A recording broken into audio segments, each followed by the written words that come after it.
time earlier with some of the ladies, and I want to thank the people that showed up and the people that really were able to come through. It was fantastic. It was healing. It was amazing. It was everything that you guys have been saying an experience with the Father King is like, and it was so good. We were able to just enjoy ourselves and relax in that environment, and so thank you very much.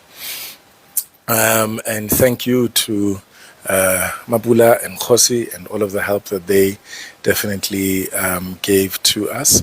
We're very appreciative. But today we're going to have a very fantastic conversation with this one here.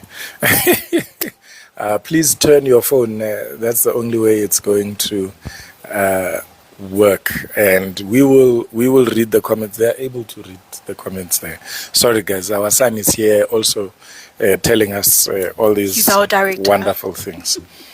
So this is how it's going to work. We're going to have a Q&A here, and my wonderful wife will answer the questions, and then from there we'll be able to take your questions, and we're going to be using the mics because it's quite loud outside, the aeroplanes, all sorts of things. We can already see people are advertising their businesses. Lovely. Love it for you. TK Appliances, we see you. But in all fairness, I really would like this to be as interactive as possible, so give us the first hour for me to ask the questions. And then from there we will be able to do what we need to do. We were supposed to remind people. I'm hoping that while I'm saying this, they are also here coming in. Kolofelo Mane, I hope that you are here. We are reminding you by saying I hope you are here. That's pretty much it. But in any case, so I think the first thing is probably to ask Mapula to introduce herself because she's awesome like that. So yeah, maybe let's just ask you to give us a little bit of an intro as to who you are and what's going on with you. I'm gonna shift this a little bit. Yes, that's a bit better. Thank you. Thank you, Ame. Yes. Hello, Father King Nation. I am Mapula, also known as Lesego Malunga-Mogase. I am 36 years old. I know everyone keeps on talking about my husband. She's not 36 yet. Well, I'm turning. Yeah, thank you. Yes. And I am a lover of life, a bubbly person. I'm sure you can see it, Yes, a very straightforward, very transparent, very loving kind of human being. I think I'm a teddy bear. I call myself a teddy bear. I don't know. What do you think? She's not a teddy bear. It's a lie. Everyone's telling the lie. It's just not true. People think it's teddy bear. It's not teddy bear of nothing. I think I'm a I look like one. Okay, let me say I look like one. Okay. She looks like a teddy bear and an Oompa Loompa. She's great. She's very short. So we'll start. I am very short. We'll start at the. Okay, let's start with the funny stuff. Maybe let's start with the funny stuff, because we're still in this funny mood. Maybe what is one story that you remember about me that is quite hilarious for you, if there is such a thing, like something that you're just like, oh my gosh, I can't believe he did this, or something that happened that is just whack that you don't. I mean, funny story, no. I don't know. I think There's no funny story. no. Okay. I just think I do judge him from time to time. I have a funny story. So I was in hospital the one time. No. And I was in hospital to really just be well, I had a bit of a issue with a hernia and all of that. And my wonderful wife is very clumsy. So she reached to give me a hug. And when she came back, she almost took out the drip. She literally took up that, she took it almost her. So we want to thank her for the fact that she's also a community health person. She knows, because she then put it back, but she almost took it out completely. And I don't know what she was trying to do there, because maybe Maybe she was trying to kill me. Who I knows? was just actually very excited to see him. He should also say that, you know. It was a worrying time for Yeah, me. because I nearly died. So, I mean, yes, he nearly did. He turned blue, guys. It was harrowing. Yeah. No, It hectic. was harrowing. I think the most, let me just say, I know him from University of Pretoria days. Yeah. And he was very Christian. Very. Like a preaching in the square kind of. Yeah, pretty much. Yes, you know, and Pretty much. being the one to tell us, you know, this is not the way to conduct ourselves, you know. But we're having a good time. But yeah, that's for me. I will always look at him now and be like, wow. Yeah. Wow, the growth. We would have never gotten together in that time, and we knew each other, but it was never gonna happen. But Really, never. we're very grateful for. He was always the guy with the nice voice. Yep, absolutely. Also the voice of tax. Absolutely. Also yes, true. yes. Guys, this is 2010, 2011 times, man. It's now 2026. I'm not the voice of tax anymore. But I appreciate that story because it leads me very nicely into potentially how you have navigated a few things from tax days. You know, you studied the law degree, and then from there you went into teaching. Maybe we can sort of get into the space of why education. So I went to the high school for girls Potchefstroom, and I would look at my maths teacher, Mrs. Cartwright. So incredible, the most amazing maths teacher that you could have in the world. And the way she delivered those lessons for me was just like, this is so life-changing. And I've always been a person that has always wanted to impart my knowledge. Sorry, excuse me, whether unsolicited or not. I mean, I've always been like a teacher, you know, always wanted to impart my knowledge, always wanted to share my skills with others. Sure. And that's why teaching really appealed to me, and particularly mathematics. I'm a mathematics teacher. I do think I'm one of the coolest mathematics teachers in South Africa, yes. So I that do. okay. So and then of course you get into the studying space. You're slightly older than the people in the room. How does that sort of work? Because I do remember a story where you stood up and you told people, me guys, this is alive, and me, I'm treating you as my family, so it's a safe space. So you stood up and you told people, good, yay, me, I have options. I hope you have options too. So what is the thing?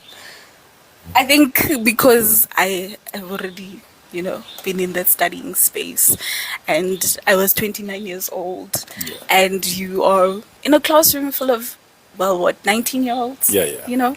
And they were so noisy because this is cool, you're in varsity, the coolest space ever. Go, Oh. Yes. And they were in that kind of phase, and I remember this lecturer was like really struggling. The lecturer was really struggling to keep us quiet. And I stood up and I was like, hi. There were about 300 people in the venue. And I was like, hi. I'm sitting here in the front. Please, can we all pay attention? Because some of us do not have options like I do. So please, can you just make sure that you consider that others, like myself, are just here to receive the education, nothing more, nothing less in class. Please be quiet. Everywhere else, I don't mind. Yep. Okay. Hey, Buffett, imagine a fellow student telling you, Lena, no options, Mina, I do have them. Wow. Okay. So I think what is important is the fact that you then go and experience varsity, and there are obviously some low moments in there. A little bit of bullying happens, but what happens then is you get to the spot where on your graduation day you're sitting next to the lady that bullied you, which is quite interesting. Right. And then you graduate top of your class. How did that feel? I think in those moments, you could quite so to kind of give you a gist of the story.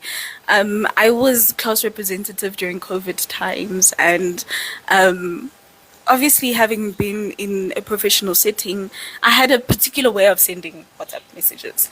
And these WhatsApp messages would be to the point. Point one, okay, this is due. Point two, we need to make sure that we log in, that type of thing. And there was no there's no banter there. There's no, you're not going to be funny about it. I'm just delivering messages. And after that, after I deliver a message, I would just close the group. So people used to like sending memes and all.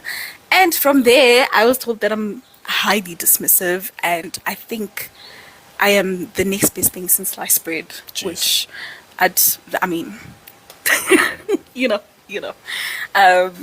just by being firm and just by being structured and organized, and this is it. And I had to sit next to her at graduation because alphabetical order.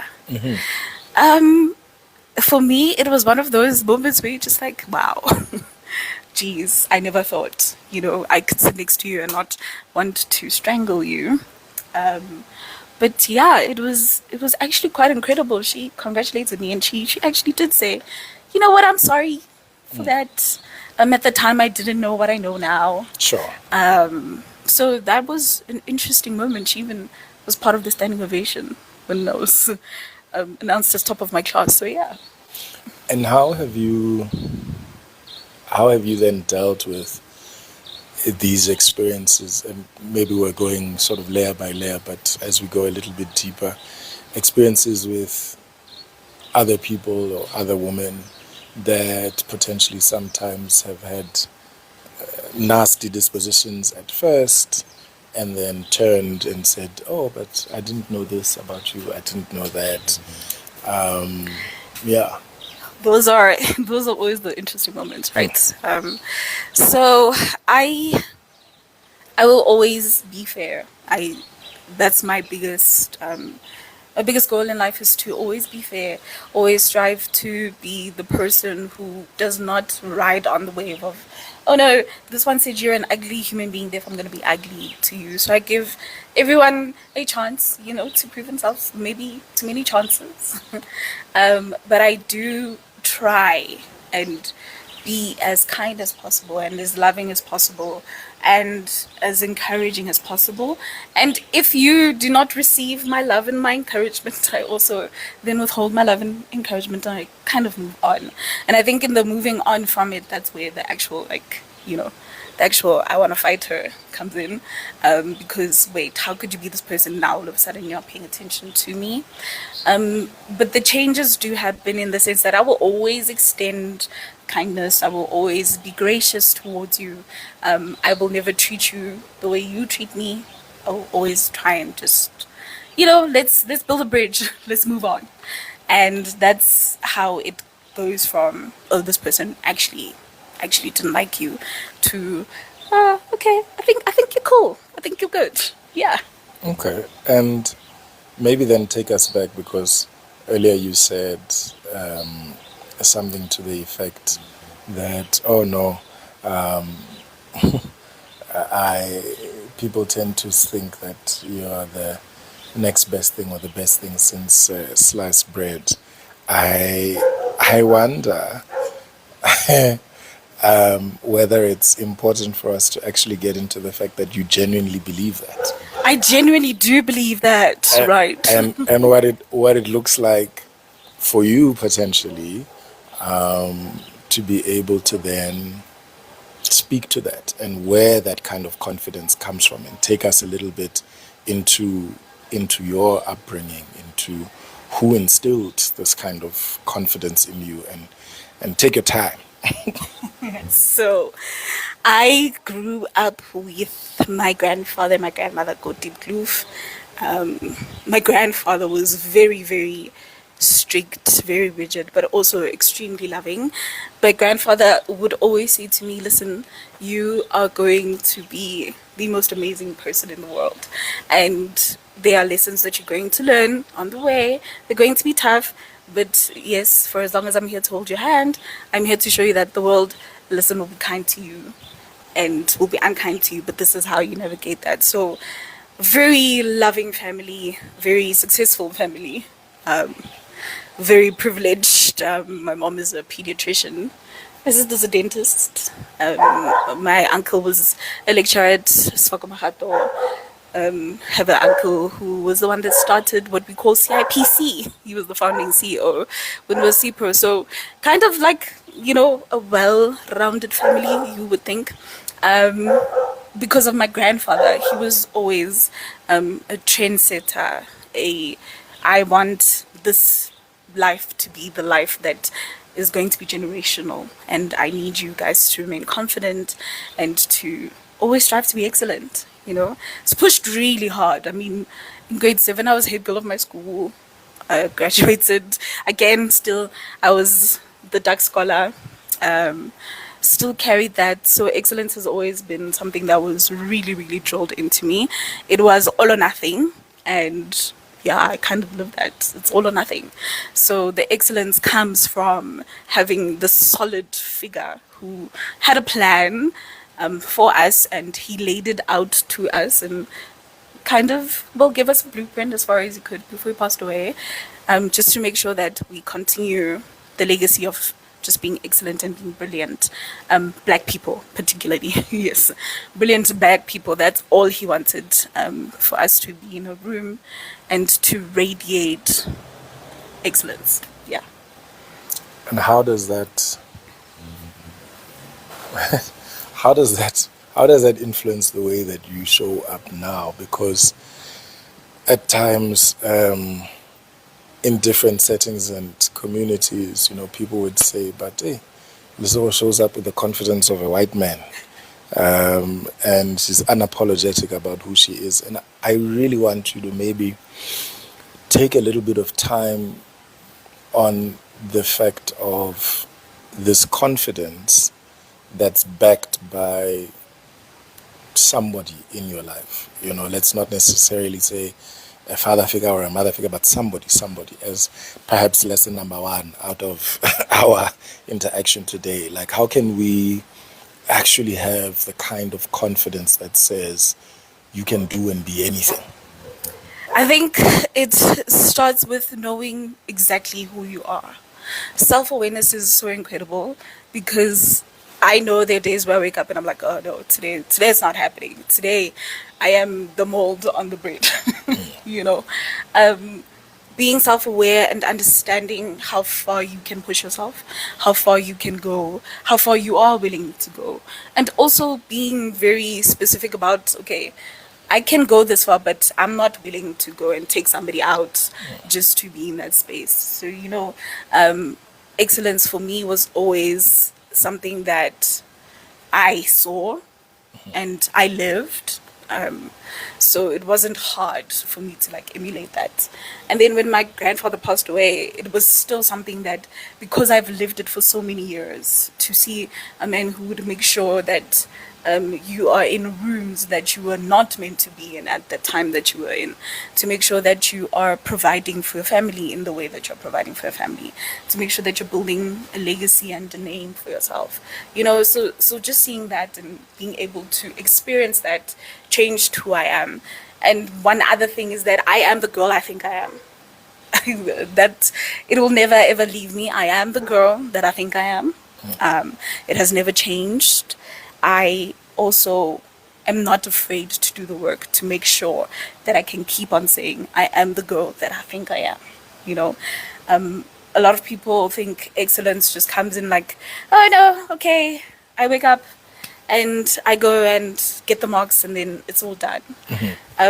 After the marks, what are you going to do with those marks? How are you going to make sure those marks speak for themselves? Or how do I make sure that the person that I am can stand in any room and literally radiate the warmth and the charisma and the aura of these white men, like you say, So I learned from a very young age that you cannot dim your light just to make somebody else shine, number one. If you are intimidated by me, that is your problem. It's not a me problem, it's a you problem. You will have to deal with that. I am very, very strict about how I interact with people, if I feel that this interaction is not going to make me feel any great or make me feel or, change my life in a way, there's no need to have the interaction. I'm just like really cutthroat when it comes to that. Also allowing the kinds of influences around you, the kinds of energies, you always want people who will back you. And even when they back you, in their criticism, it is not to cut you down and be like, yeah, no, you thought, you're a whole loaf, I'm going to make you a half loaf. No. People who pour into your cup and make sure that, okay, I didn't like the way you did this, maybe can you please introspect, and also being able to receive that. I think it's hard to receive criticism, especially when you think you're the girl that you think you are, right? Because to some extent people think, oh, I see no fault in who I am. They are really flawed, absolutely. But I try to not dwell on the flaws, and once they're picked up, it's something that I immediately try and work on, and then on to the next thing. Okay. Does it not get tiring to constantly be this excellent at times? And I ask the question because I've experienced what it looks like for you to sit and question because results are not necessarily coming. Like, is there a downside to There is all of it? absolutely a downside. I mean, if you've always thought of yourself as the person who's going to produce 100% pass rate, for example, and in that year it just so happens that it doesn't happen, right? It takes a while. It really does take a while. I will not lie, for me to be like, oh no, they are extenuating circumstances and this is completely out of your control. Yeah. Do I want to control everything that I can control? Absolutely. Am I learning now to be like, okay, but this is something you could not control? Definitely. And then I think that comes with age and not being pompous, As you grow older, you do not feel invincible. I will I will attest to that. So there are things that you take more into consideration in the sense that, ooh, I can't let this break me, because putting myself back together, I might just be 50 when I'm back to being together, and then forget that. So, okay, I'm going to take a step back before I get into the sort of next topic, but you spoke very briefly around the rest of the members of your family, and we've spoken about your grandfather quite prominently, but maybe take me through your grandmother, your mother, your sister, the other women that are around, and what sort of examples have you picked up from them? So very strong female influences. If you think I have a big personality, listen, wait until you meet, the people that are around me and surround me. My grandmother, very much the supporter, okay, you didn't think about this, therefore I'm going to be the person that thinks about this. Very organized, very meticulous, also very loving, in creating a space where, we felt, okay, this is warmth and this is where I want to be all the time. My mom is a very, very hardworking, she's brilliant. A brilliant specialist, a brilliant mother. To be a single mother at the age that you are. I mean, my mom, she was a dietitian when my father passed away. My father passed away when I was 3 years old in a horrible accident. And she then was like, okay, now I need to go back to medical school and to make sure that I can provide for my daughter. So my mom is that type of person. We don't dwell on, okay, this is the end of the world, and oh no, I'm going to cry and throw my toys out the cot and blame the world, Sorry, excuse me. Sorry. Shooting there. Yes, shooting. No, very, very, very pointed in how she wanted us to live. sent us to the best schools, made sure that we have everything that we need. I do know that she wanted to be with us more physically, you know, and to actually be the one to completely raise us. But listen, I don't blame her. I mean, we've lived an incredible life. My sister, oh, the things that we have been through. And for her to keep coming out and being the person that she is, the amazing dentist that she is, the amazing mom that she is, my word, she's a spectacular mom, a spectacular wife. So the people that surround me are people that I can feed off, you know, and just engross myself in their love. Very loving. Here there is no time where you would think, oh no, there's a shortage of love. There is always some sort of love, some sort of encouragement. We're very, very affectionate with each other. Very, very, obviously, we're going to be very, very affectionate with each other. We're also very critical of each other. So yeah, I think those people have shaped me into being the tough one, the fighter, you know, the one who always has a plan. I'm a woman with a plan, always. It's like really always with a plan. Nothing is going to throw me off, okay? Okay. So you're coming from this kind of family, all of these things, and 2020 happens, we're in lockdown. Yo, but I want to hear how he says. We're in lockdown, and for some odd reason, I see your profile on Facebook, and I reach out to yourself. He's trying to be nonchalant. He was not nonchalant. so I reach out. Hey, how's it? Sharp, sharp.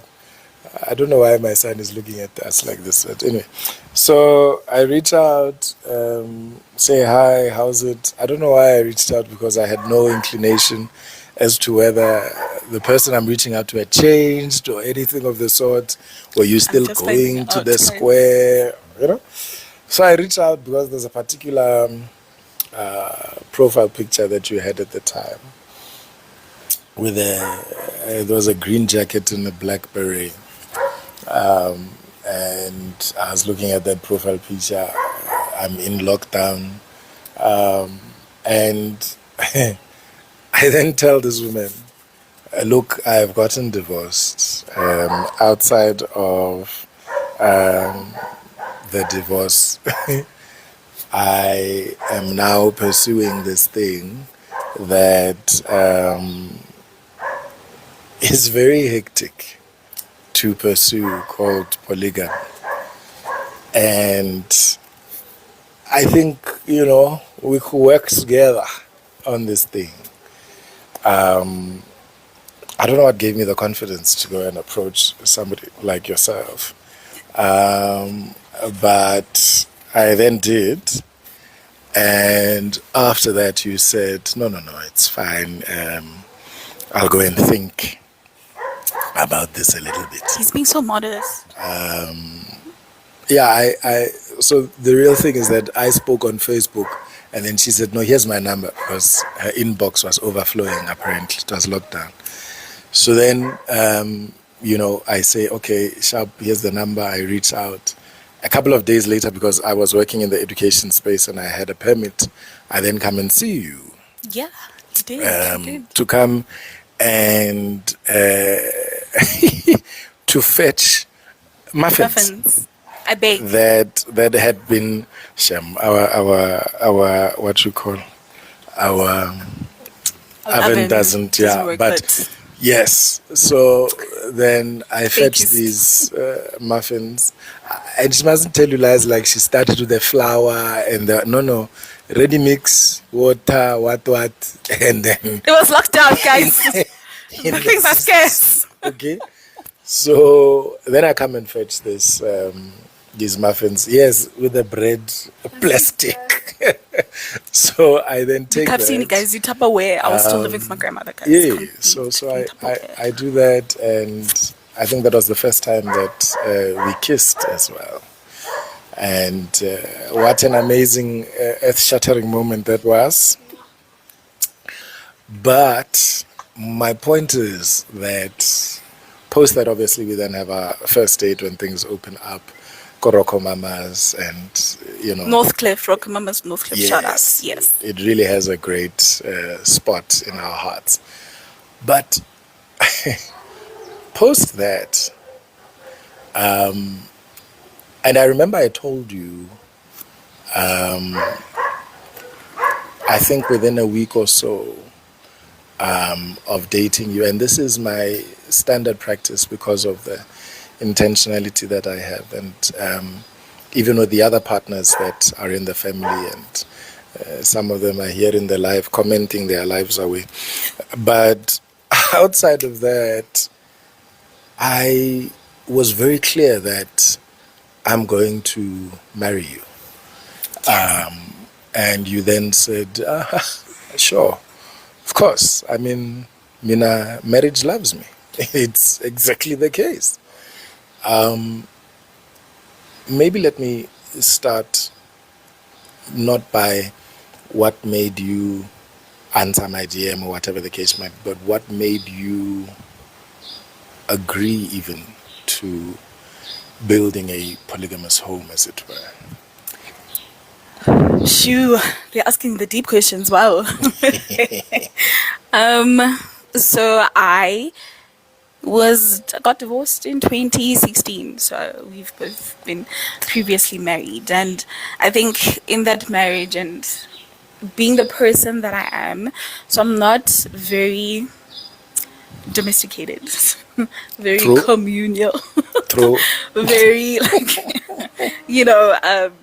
this is I just want to be wrapped up in my husband's love all the time, and oh my word, I enjoy it deeply, I do, but I just needed, for me it was, first of all, the DM was quite interesting.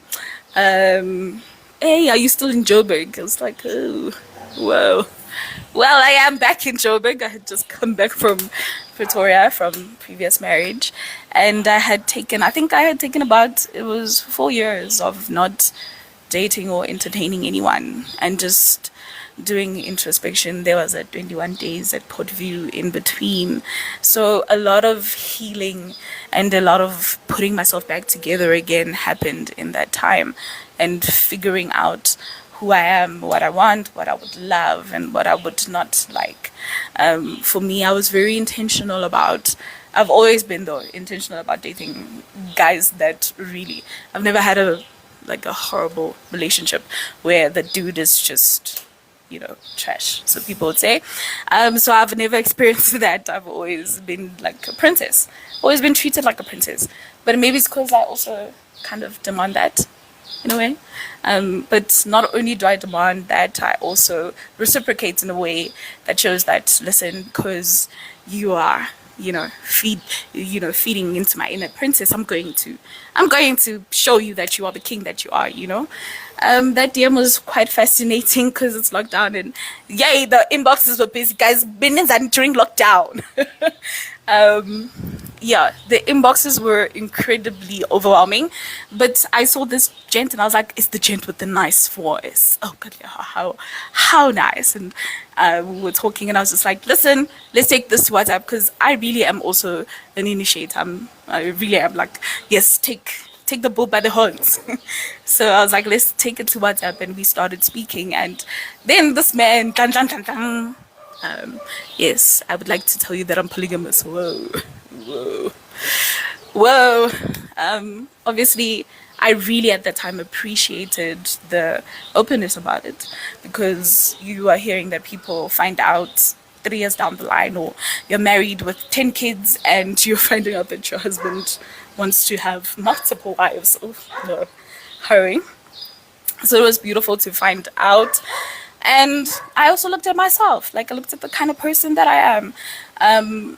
Children, having more children for me, no, it was not going to happen. Living an active life in my career and being able to go and chase my ambitions and move overseas and do all that I love, absolutely, that's the person that I am. Like I'm saying, not domesticated, not communal in any nature or sense. I absolutely did not like sharing a bed. No, like every day. No, like maybe, yeah, 2, 3 times. I'm okay with that. So those are the kinds of things that I thought of. And I was like, this is beneficial to me too, you know? So yes, polygamy can be beneficial to the woman, definitely. Also knowing my personality and knowing how I interact with people and how I can integrate myself into other spaces with those people, I thought, yeah, let's do this. I think I can do this. What's your Okay. experience been so far with that? What do you think? Oh, with you, fantastic. Let's not lie. With you, fantastic. Absolutely flawless. Um, hey, but we've been through the ringer. Yes. Yeah, I think I think for me, as people who pursue plural marriages or polygamous spaces, often there's a disdain. There's this thing where, on the one hand, you guys are covering up your cheating ways through That's a big one, polygamy. apparently. That's the first one. The second one is, why would you want more than one person? I mean, look at how amazing the two of you are right now. Like, why would you want to add to this? You're taking away from the relationship. And all of these, I think, are concerns that people would have genuinely from their perspective. And I think to give a sense of what has sort of moved or shifted me is that I was considering this from when I was in matric in 2008. And I was still shunning it at the time. I was just saying, this is not necessarily for me, this is bad, I don't understand this thing, particularly because you're growing up in the church. I was a golden Like child the golden boy in of church, church, absolutely. like completely, and so you go into the space where you're thinking to yourself, oh, okay, how do we maintain that? How do you move into sort of these spaces and still try and make, because that's such a big identity space, right? And so one has to then deal with the fact that it's not going to necessarily happen within those spaces, and so you leave that alone, right? So after that,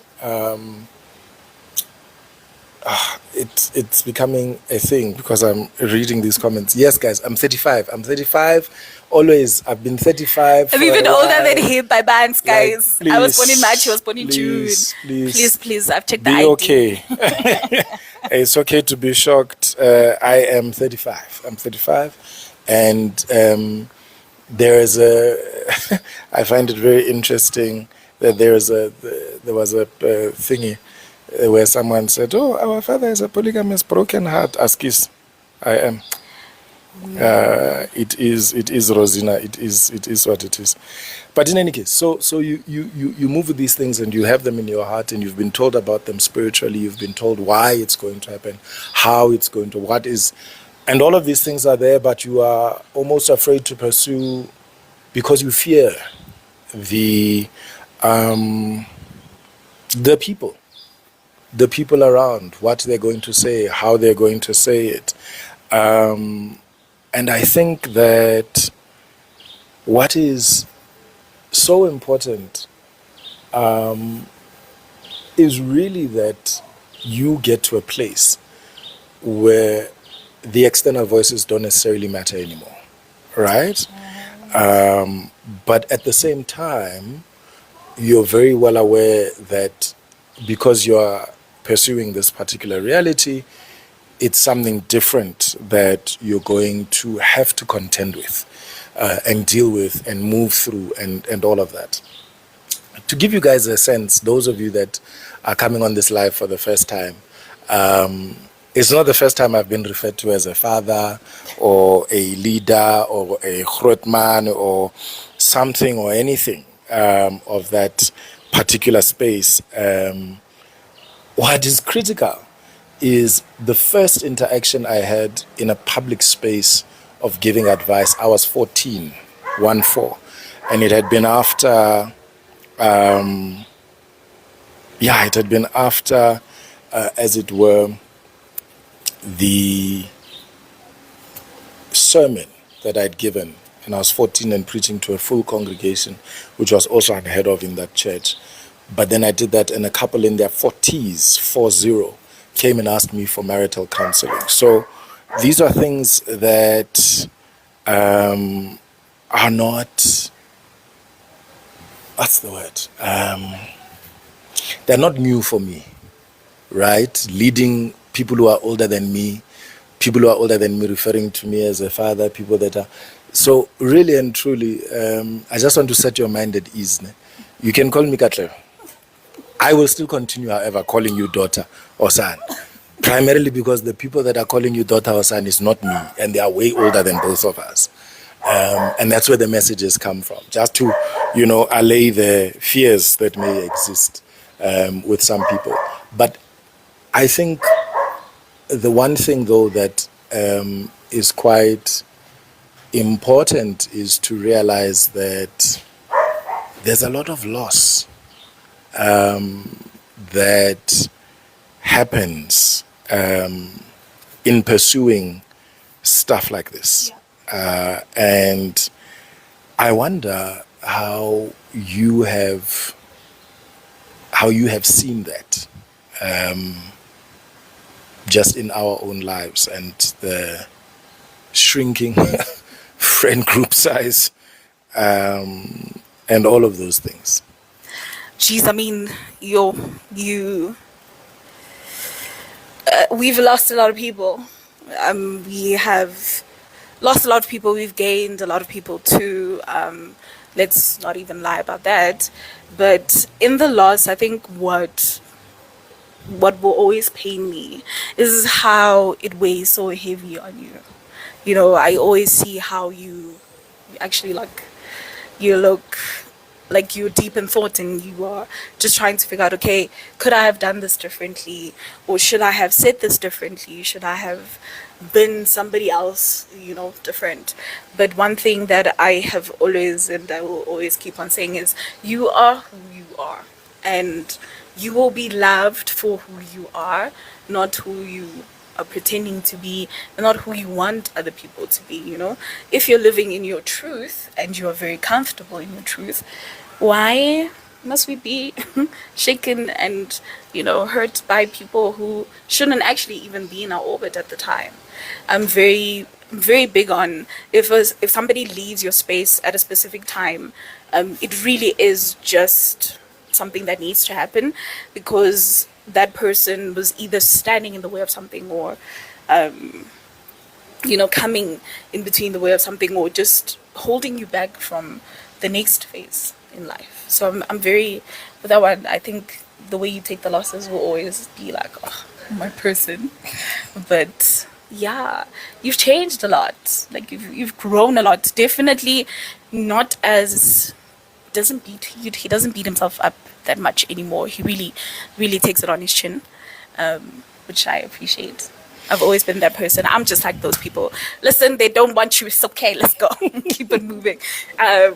Yeah, because, I know that there will always be people who will fill the space, and the people that we need. Okay. Yeah. So I think the other thing, of course, is to say, within the context of this polygamous space, what have been some of the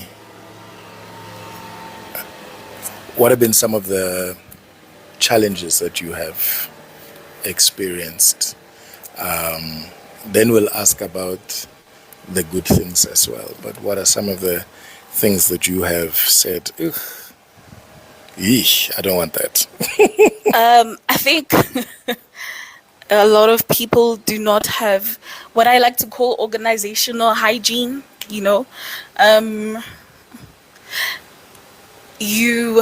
And I'll explain it like this, okay?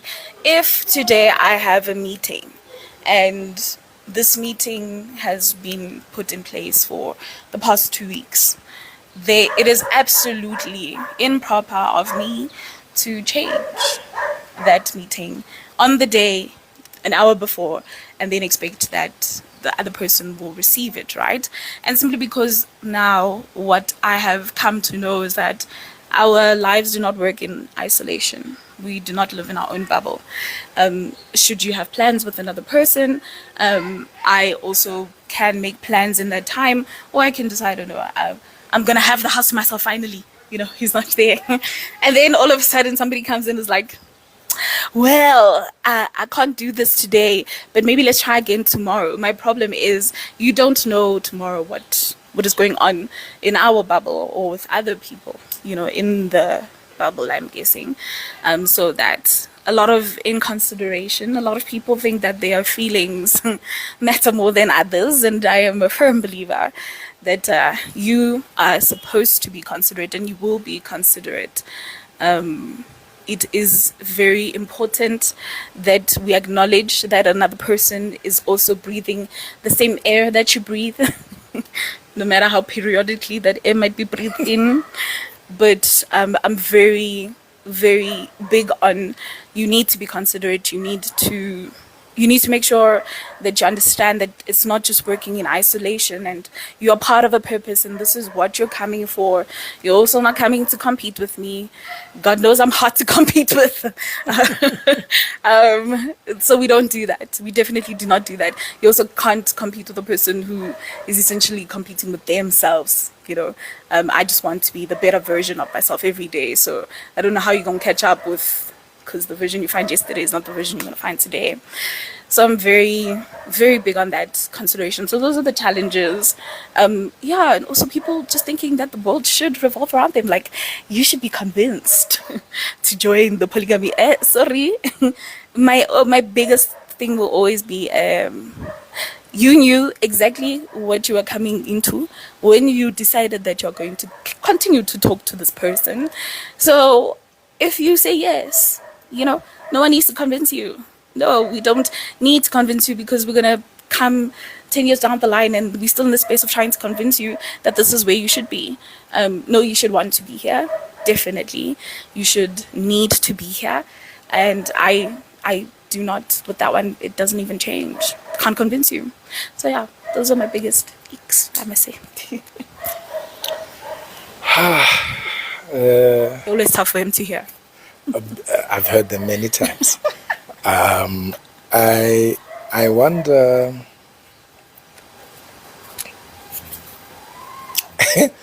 at a theoretical and practical level, have there been any sort of beautiful moments that you have experienced within the context of the polygamy? I know there are many beautiful moments in our relationship, but what have been some of the experiences that make you say, okay, might not be 100%, but getting to a solid 60-70, let's allow. I think, you know, like I say, I'm that type of person who, for some people, because I think I'm the next best thing since sliced bread, it's kind of is like, oh no, I don't want this girl, she's not humble, she's not. And that's far from the truth. But what I've enjoyed the most is building like sisterhoods that I would not necessarily have built outside of myself. You know, I generally like to keep to myself. I'm not the person that will be like, okay, no, let's go and go party and I'm gonna meet new people. You know, when people go for these vision boarding picnics and all, I'm not that person. I would rather sit at home, watch TV, sports, definitely a lot of sports.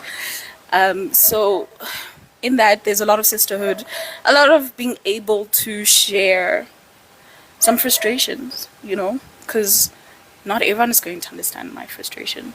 So it's always nice to have a place where you can vent and feel like you are being heard or being understood, simply because the people are in the same kind of space. Obviously, no, it's not to go bash the man. No, we don't bash the man. But that sisterhood and that genuine excitement to want to build with you has always been something great to behold, I guess. Yeah. So we've been together for 5 years. Just to answer Nasi's question here, we've been together for 5 years, and in that entire 5-year period, I have had other partners. In fact, she was a second girlfriend at the time, and so then I married her, and there are about 3 partners at the moment. And yeah, it's really just a matter of understanding that these people will get married when they do. Yeah, I think it's the process in our space and in our families and the way that we do things is very different to everybody else's. So everybody knows we're not going to be secretive. Everybody's got access to her. People speak to her. It's not a secret. I'm not in favor of any secrets. If I pursue you and you then agree within a day or two, I'm going to say, hey, here's a number, and this is my wife's number, and introductions, and you should be clear about the fact that we are here to build, right? And the building is important for me.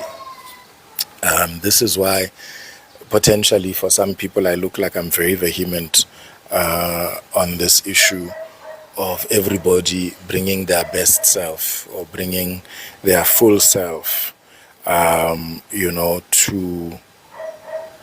to this place, because I am a firm believer in the fact that all covenantal relationships, whether monogamy or polygamy, homosexual, heterosexual, when we bring our fullest selves to that space and we are committed to a particular purpose, we're going to give everything that we have towards the achieving of that purpose. Absolutely. And then it becomes something that occupies us, and that purpose guides everything that we do. And so for me, it's a no-brainer to utilize my work networks to get her a job, or to be able to push the careers, or to be able to push the stuff. I will trust you implicitly until you give me a reason not to, right? I will be able to push you. I'll be able to contribute financially, contribute all of that stuff. But in the same breath, the purpose is far more important than these other smaller yana preference things that are there. And I found, because there have been a few hits and misses, and I say few to be a little euphemistic, there have been quite a lot. Quite a lot. In terms of the hits and misses that have occurred. But what is also critical is that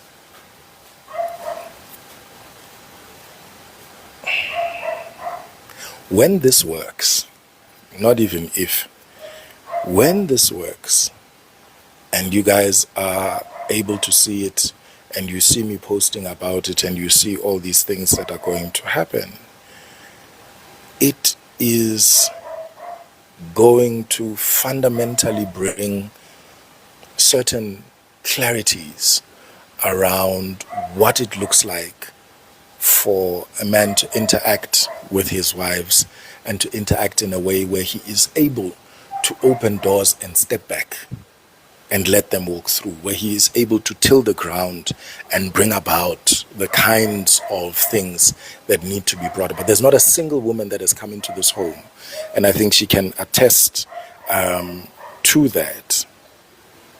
There's not a single woman that has come into this home and left the same.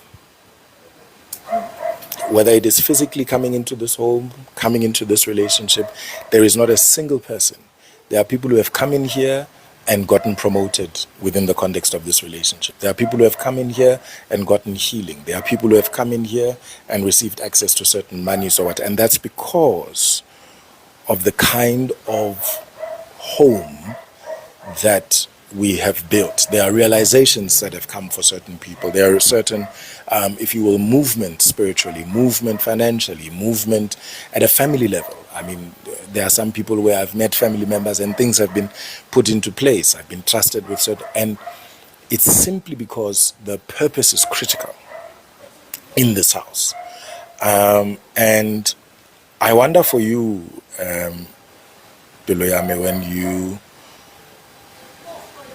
when you see the purpose and you sort of see where we're trying to go, we're not there yet. I mean, we're not there yet. But what has kept you committed to this home in the midst of everything else that's been going on? Jeez, I think, well, first of all, from where we started in 2020 up until now, a lot has changed, and in a beautiful way. You know, we're blossoming in many ways. A lot is changing. We are advancing, you know, in our relationship, in our careers. We are doing extremely well. Um, I would say we have been challenged to be more to other people than to ourselves. You know, we have been put in situations where you just have to be the bigger person, no matter how much you want to be like, okay, no, it's okay, I'm good, I'm going to cut that. But yeah, the journey has been, it has been for me quite fruitful. I've learned a lot about myself. I've learned a lot about you.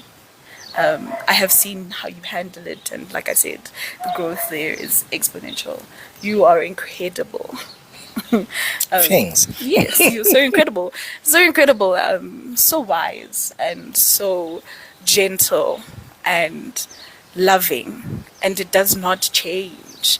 I have days where I'm just like, okay, no, I can't even move, but the love there does never change. So to see you stick to the purpose and to see you ride with the purpose also gives me the understanding and the insight to be like, okay, this is how we started. Yes, we've had rocky roads, but in the end, this is where we are pitching to, and this is somewhere we are going to get to. I think sometimes there are times where I believe more in this than he does. And that's simply because, you know, the days of the heartbreaks are always also just as poignant or polarizing. But yeah, I think watching you with the purpose and being a part of the purpose and seeing how you integrate me into the purpose and seeing how you build to make sure that this purpose, you know, we keep moving and it keeps growing and it becomes reality.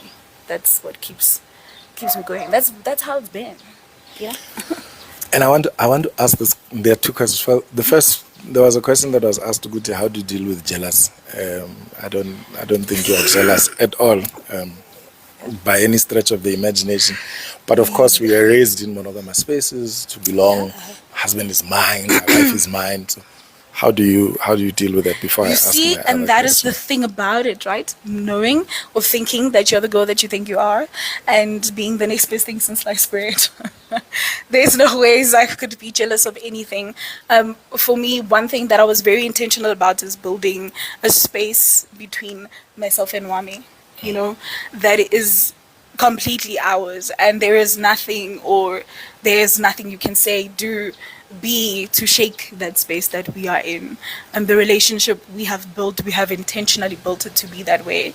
So it is kind of hard for me to be jealous. Also, what am I jealous of? Because I'm not sure what you are experiencing that I'm not experiencing. And I don't even, by any sense of the imagination, bother myself with that. It has nothing to do with me. Or while he is polygamous and he'll have other women, I have my own personal relationship with him. And how my personal relationship with him evolves has nothing to do with anyone. So no, jealous is not a thing. It's not a thing.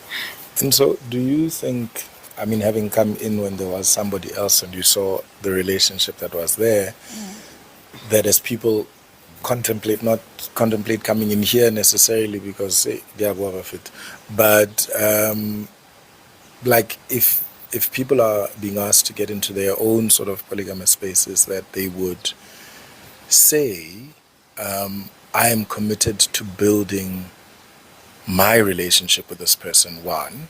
Two, I'm committed to building this home. How does that work?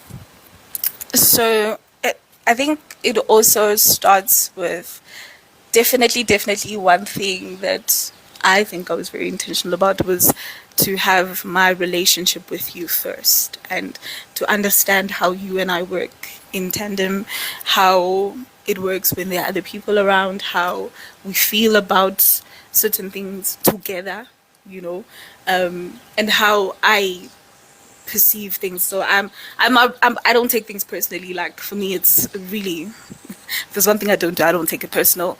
I don't hold grudges. It doesn't even, tinker in my brain. Some things expend too much energy. I can't be excellent if I'm thinking about, oh no, Maribu sang Wedita saw last night and I didn't like it.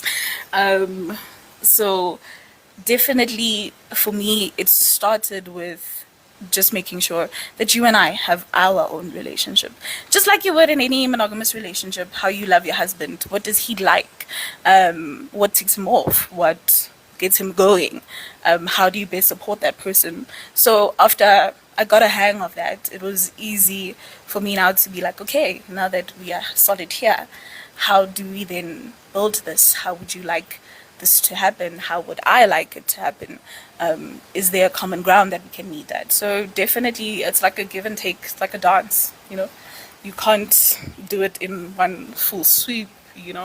There was no rush, there still is no rush, particularly in us building, because we are growing older, we are evolving, and for me it is just to take it where we are at the time. So there's a question here that occurred, and I want to join the two questions together, in the sense that there's a question that says, are you allowed to have other partners as well? And then there's a question that says, how are you doing with the other ladies that are here? I want to answer the first one and say no, not because I'm being patriarchal or anything of the sort. I asked about that, right? So I don't do anything without engaging particularly with these elders that are with me to say, is this an arrangement that will work for you? And they said, no, not that it hasn't happened before, but for the purpose of our home, we need the woman to be dedicated to this purpose for this and this and this reason. Because you are not here. So, or rather I said, I won't tell you because you are not in this home. But there were particular spiritual reasons and very deep familial reasons why it is that they'd asked. And I share those reasons with the people that come in to say, this is the reason why you actually cannot engage with anybody outside of the home, because you're going to taint what we're trying to build. But what is also good is to just hear from you around having a relationship with the other ladies. Okay, I'll also answer that. I have zero desire to go and entertain anyone. It's never been my thing. My attention span can only deal with one person at a time. Definitely relationship kali, if I must say that. So no, I have no desire. No, it does not eke me. It does not make me feel any less of a person or make me feel like I'm in a cage. I'm not. It's a personal choice.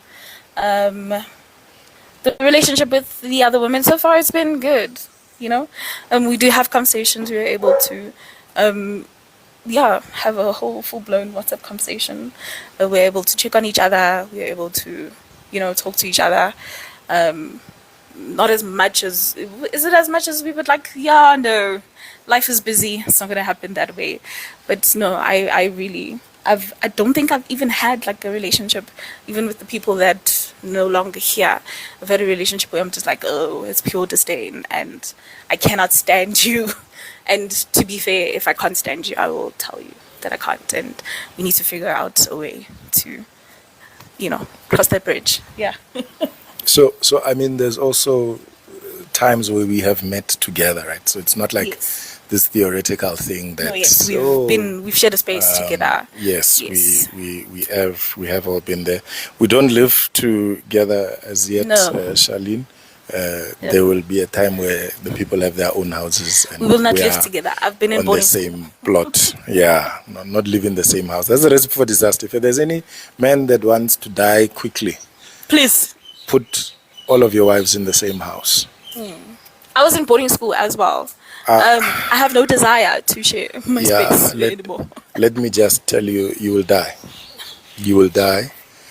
Even in the times where there have been sort of previous partners that have come to our house, maybe slept over, you are going to die.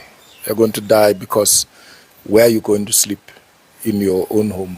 1, 2, how are you going to say good night? 3 different space. Where are you go? My brother, don't do it. Don't do it. You are going to have serious challenges. Don't do that to yourself. Yeah, have the afternoon gatherings. It's fine, guys. That's okay, you know. And if there's arrangements for sleepover or 2 or what, that's okay. Then let's arrange, and everyone must, you know, be okay. Wabo.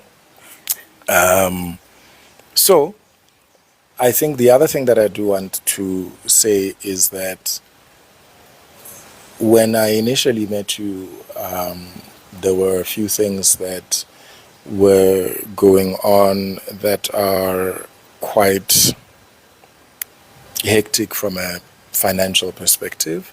And I want to touch it because I think a lot of people often ask this question and say this thing. I'm a millionaire in the making. Billionaire, I say. In the making. Billionaire. Ria Yako. So, what is critical? Adnasi, I want to answer your question by also saying that because I'm a spiritual individual, the question was, how do you survive ovulation when it's not your turn? If there are times where generally even myself, I am not allowed to engage because of the spiritual office that I hold and stuff. So you're not just contending with, ooh, he's not, no, body. It might just be that he's not allowed. He's not allowed to engage at all. So everybody's having, and the funny thing, and I think she knows this by now, for some of the reason, the women that I date, I don't know whether it's a spiritual power, it's what, but all of their menstrual calendars start to sync. So you can imagine everybody goes at the same time. It's the weirdest thing. So they can start at different moments, but after 2 or 3 months of us being together, without intercourse, by the way, it starts to sync. And then you can imagine what is going to happen. Because now you have 3, 4 women that are demanding that it attention. Really is not that deep. And all of that. And also there are other things. But I think what is also important is the realization that there are other stuff that go on within polygamy. There are other secrets of the family that are shared within polygamy. There are roles for different wives, and there are roles for myself as an individual within the different families that I occupy that allow us to move into that space. But what I wanted to say is that you have a space in 2020 where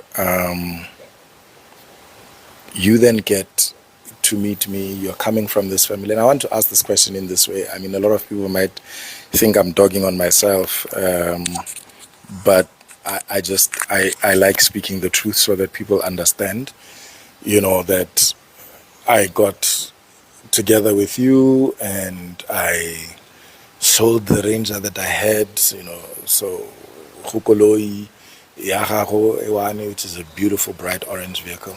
Love driving it. But outside of that, there are people who would say that there were other individuals or other men who at the time were completely more financially able,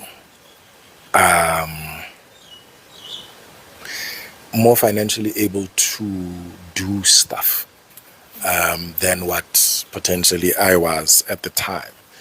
And when and you can ask her, when I speak these things that I believe both of us are providers or everybody's a provider, I really genuinely mean it. And I'm glad You that I really have genuinely somebody, that believes it too. But how do you deal with the view where people say, oh, no, he's got to have all the money. He's got to be able to do X, Y, Z, ABC all the time. And if he doesn't, then really he shouldn't be engaging in this polygamy. I think my opinion here is a bit, it's scathing. Okay, my sister, where is your money? Okay, first of all, I don't think any person should put themselves in a position where you are deeply reliant on your partner.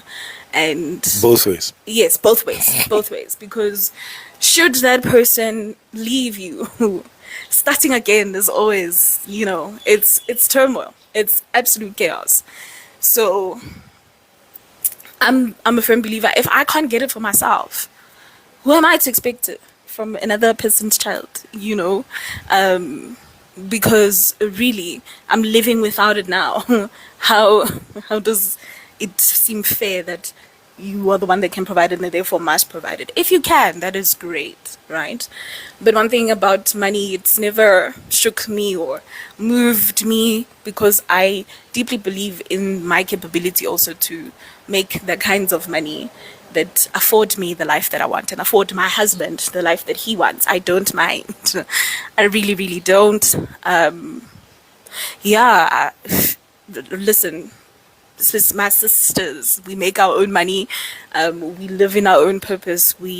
It also helps to not have a partner who is threatened by your ability to make the money, or who is going to be threatened by the fact that you make more than him. Okay, that's not the case. Please don't.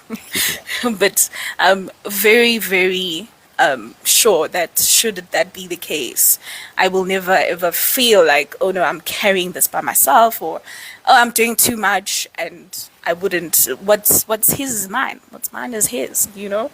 And I really don't mind that. So I'm definitely. When it comes to the money part, and yes, there've been guys who have been loaded, who could probably get me to Dubai every second month if I want to.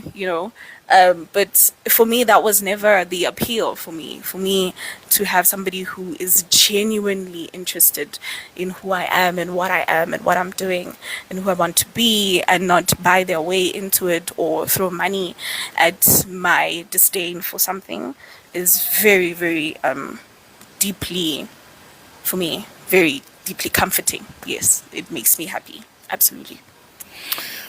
So maybe I think it's also important for us to say that this is hard work, right? This is not easy. To B's question earlier, our parents don't understand at all. I think they give what I'd call support from a distance. Yeah. We will love you through this, but I'm not sure. We're not convinced, and primarily because they haven't seen it. It's critical but stable. Yeah, my mom, on her side of the family, 3 generations before her, the polygamy was there, right? And then with other spaces, you've had polygamy that was quiet, aka we're having children outside and the wife knows about the other woman, but it wasn't officiated.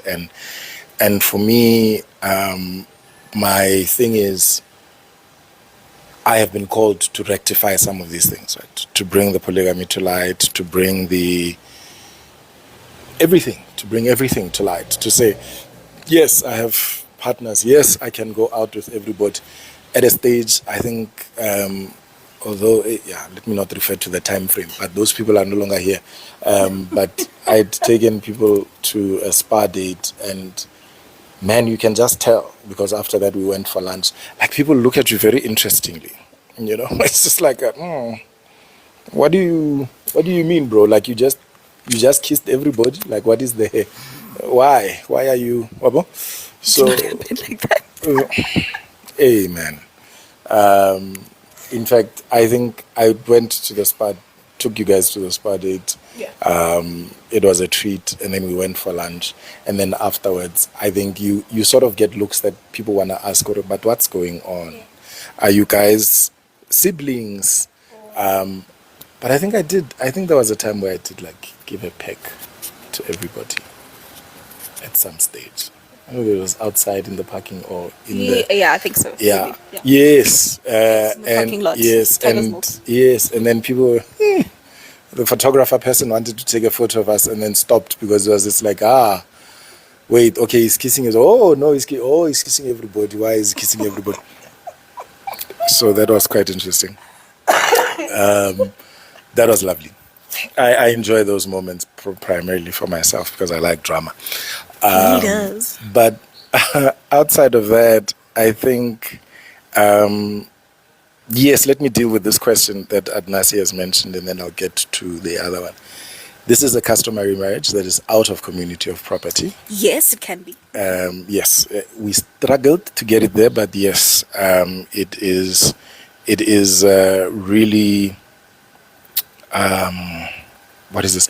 It is possible. And if you do want to engage it in that way, of course, you speak to the lawyer, you draft your stipulations prior. Please do not take out my hadi. Prior to the letter Please, even going. you make sure. Then those stipulations are there. We've listed what the assets are and all of that, and then you take the letter. So you don't start the process without that contract in place. And when you register the customary marriage, because it's only a customary marriage now. So even with some of the people that are here, we can't have a white wedding.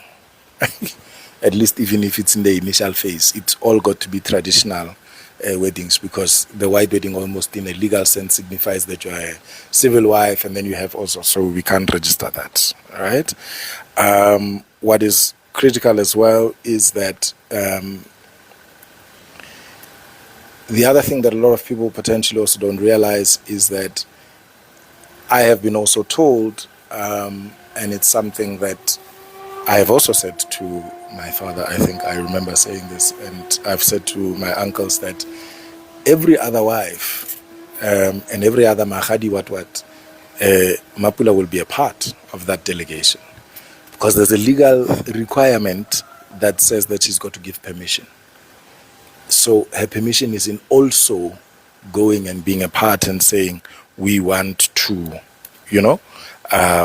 bring the people in. What do we look for? So I'm still, What do we look for?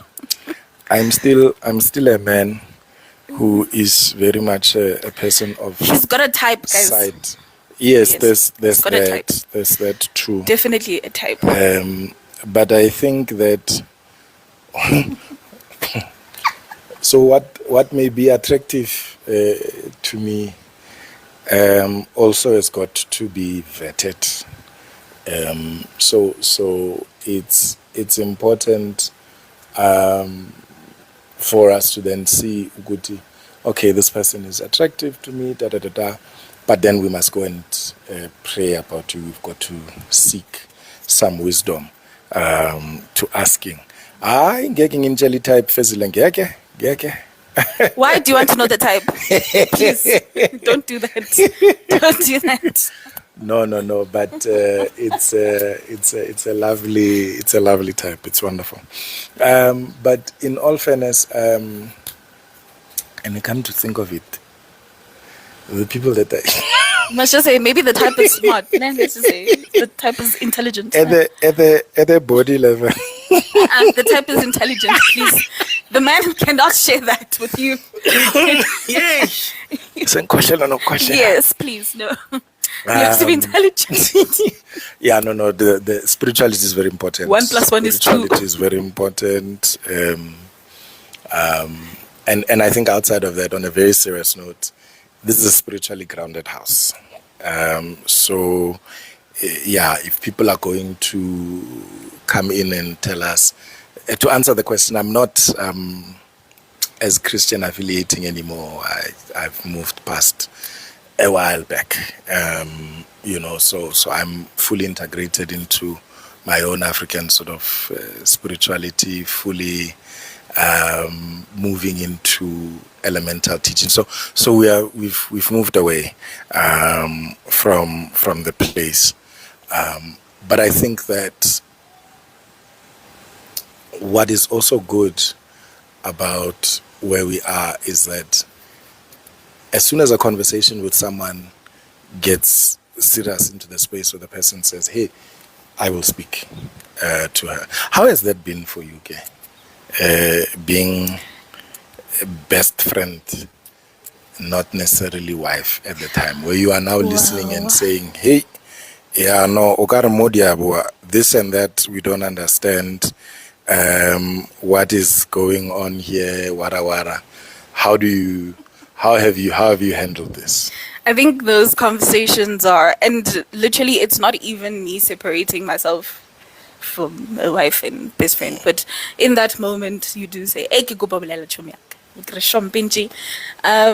Those are interesting conversations. I always find them really hilarious, right?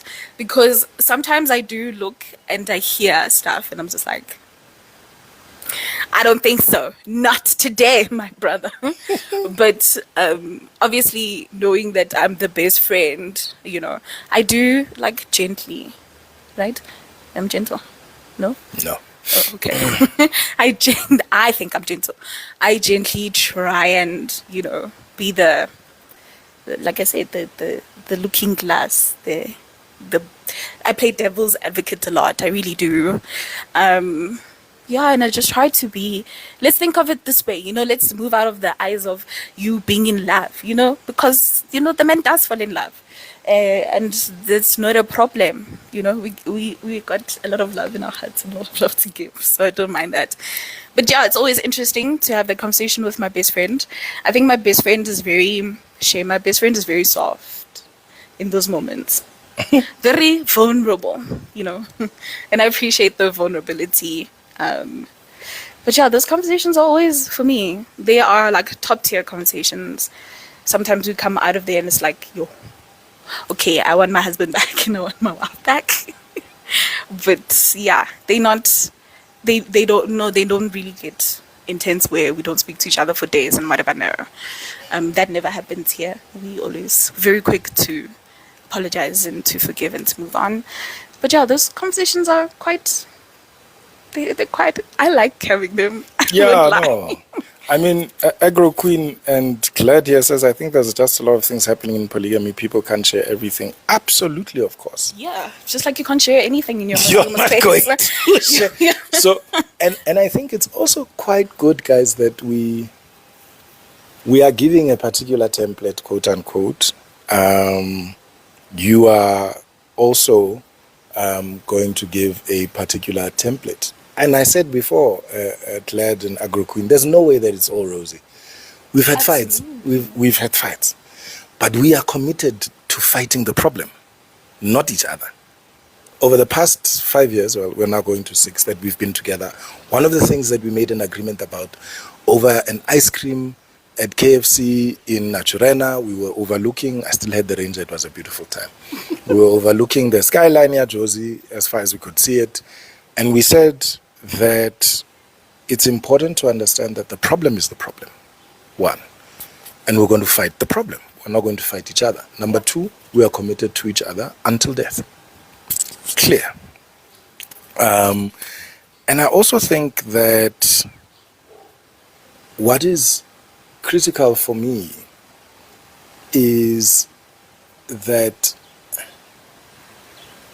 we must go back to a space where we introduce family secrets.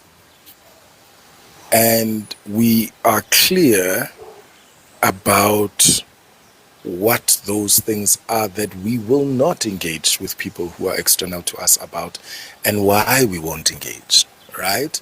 I'll invite you to a New Year celebration in September, and those of you who'd want to come will come, and I'll tell you the venue. But there'll be other things that will happen that you will know nothing about, and they've got nothing to do with people. One. Two, there are ways in which the women of this family will come in, but we are not going to tell you those ways. For some of you, I think you've seen some of the photos. You go onto my profile, you go and you'll see the photos. There are deep meanings behind the beadwork that she wore, and what was done, to welcome her into this. Aramoloya. We have not done any kind of witchcraft or anything on her. No, this is calls it Malois. Malois. No, there's no Malois. It's completely consensual here, and we'll check in. We will check in regularly to say, are you still here? Is it still okay? Are you still fine? Right? And that's very important to get that check-in. But I do think that we need to bring back family sacredness.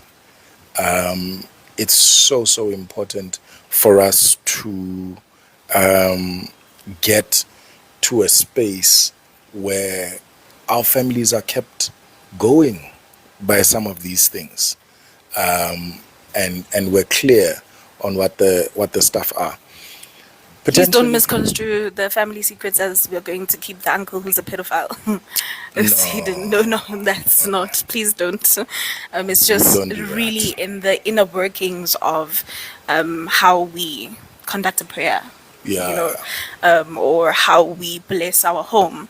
Those type of things. So please, let's keep it there. That's a family secret, not any other thing. Ibile, we can see a lovely little thing that is brewing here. Sigma male and Pilile, we wish you well. You are saying hello to each other. We love it for you.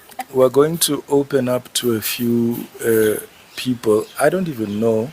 Sorry guys, we've turned the screen around, right? So we can't. No, the questions are here. That's fine. But we just want to offer, what is this? Hey, I'm glad, Kwezi Logusa, that we were able to help you there. That is very important to me. I'm the poster child for healthy polygamy. I hope one day I can be. But yes, the people that want to request, please do. And then we can try and see what is what. And what is going on. Hey, Ufefe is going to ask us tough questions here. One question per person. Let's see. Fefe, how are you? Good. Please, go ahead with your question. I've got so many questions. But one at a time. One at a time, Like I said, I admire polygamy, but I have this question. I want to put it in the way that I've been just say it the way you're thinking about it. No, I've been personally, I've been in a polygamous relationship twice where it failed. The reason being where it failed is that I had a problem when every time I would fight with my partner, the other person would use it against me. so that like everything that we fight about as couples, as we are trying to do, it goes to the next person, and that other person will use it to gloat to me. Sorry for the noise. No. My question is that how it's supposed to be? Because I feel like it's not supposed to be like that. I don't know if you catch my question. Yeah. No, it's not supposed to be like that. There you go. In any way. Can continue. Yeah, no, it's not supposed to be like that. Basically, like I said, Wame and I have our relationship that is separate from everything else. The only time where we would engage about anything that involves another person is if really it's in the familial space and we need to get together and there's particular circumstances and situations that you are going to handle or need to deal with. However, what happens between Wame and the next person really has nothing to do with me. I also have no desire to hear about what is happening with the person. And even if it's like, okay, no, but I need to like get it out off my chest. In that time, I'm not being spoken to as, yeah, you're the wife that's going to now go tell everyone this is you are rubbish and you're nonsense. Never that. One thing about the word grace is used a lot lately, but we are all human beings and we need to give each other grace, right? Today it could be you, tomorrow it could be me, you know? So it's actually knowing and being mature enough to understand that, okay, just because I'm being told about this does not mean by any means I should go and carry it out. And even that we try and avoid as much as possible speaking about other people's issues, just to even make sure that does not happen. Yeah. Yeah, I hear you. Thank you so much. Because I felt at the point that it was maybe I was the problem, but I was like, okay, No, you're not the problem. It's good to have understand. boundaries. It's good to have boundaries. Yeah. Everyone has to have a boundary.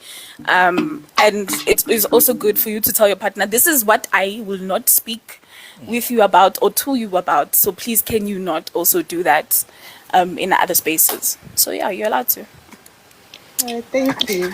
You're welcome. Coolness. Big Val. Hello. I'm good.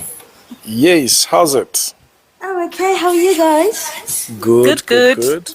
Please, you can ask a question, make your comment. Fefe, maybe you can drop down and then we're gonna thingy. We will get other people as they are making the requests. Yes, please. I was trying to see what question I can ask. But I have a question for one of each. Is that okay? Okay. Yeah. So my question is, one of them is, how are you going to deal with? I don't know if you've heard when ladies stay together, right? They're kind of in sync when it comes to the period and stuff. Okay. So when Baba of the house is craving, how are you going to deal with if all 2 or 3 or how many ever you want are on their period?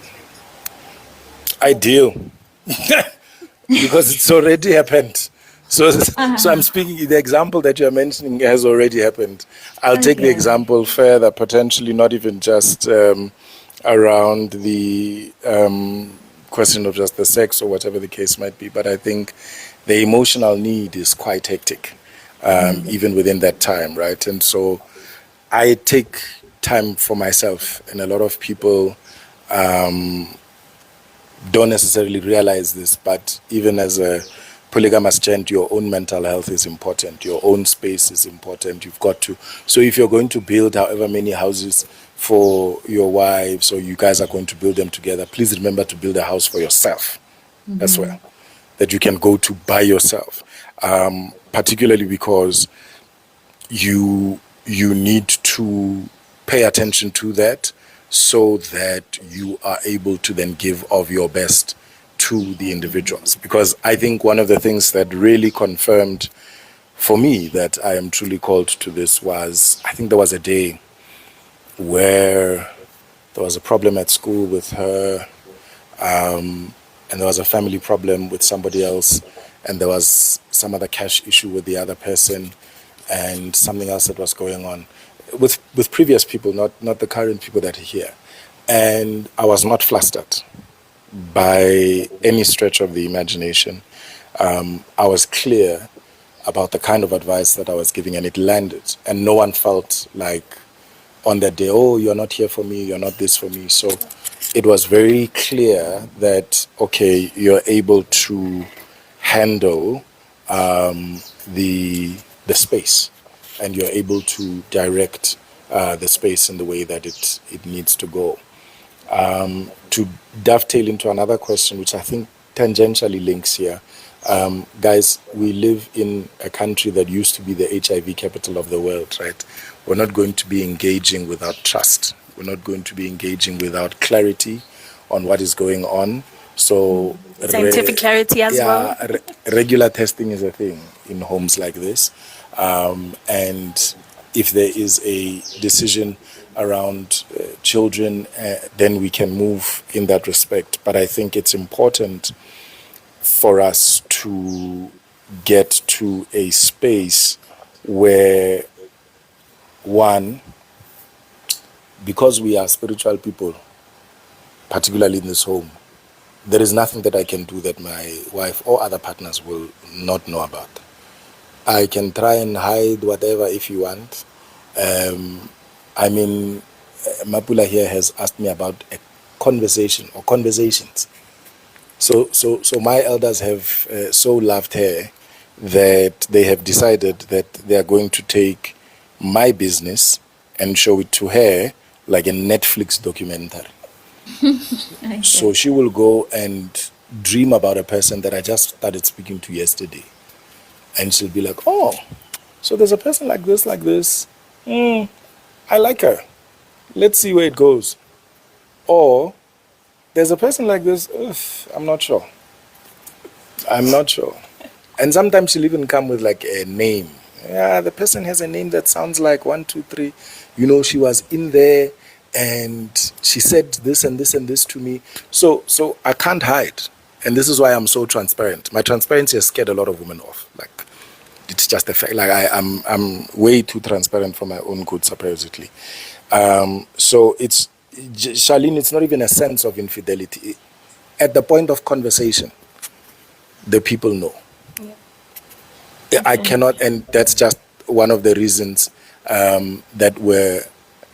those are one of the guardrails that were put, because I must not also get into the space where I legitimize promiscuity. I can't do that. My elders have been very clear that you are going to be a principled man.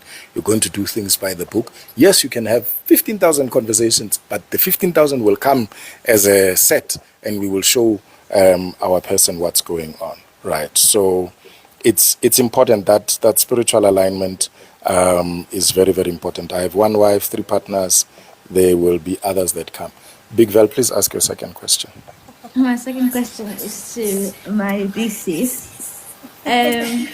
How are you dealing with, when we had mood swings? So when we have something and you just want a hug, right? Yeah. How do you deal with that when he's busy, he's occupied? Oh, okay, no, take that back, sorry.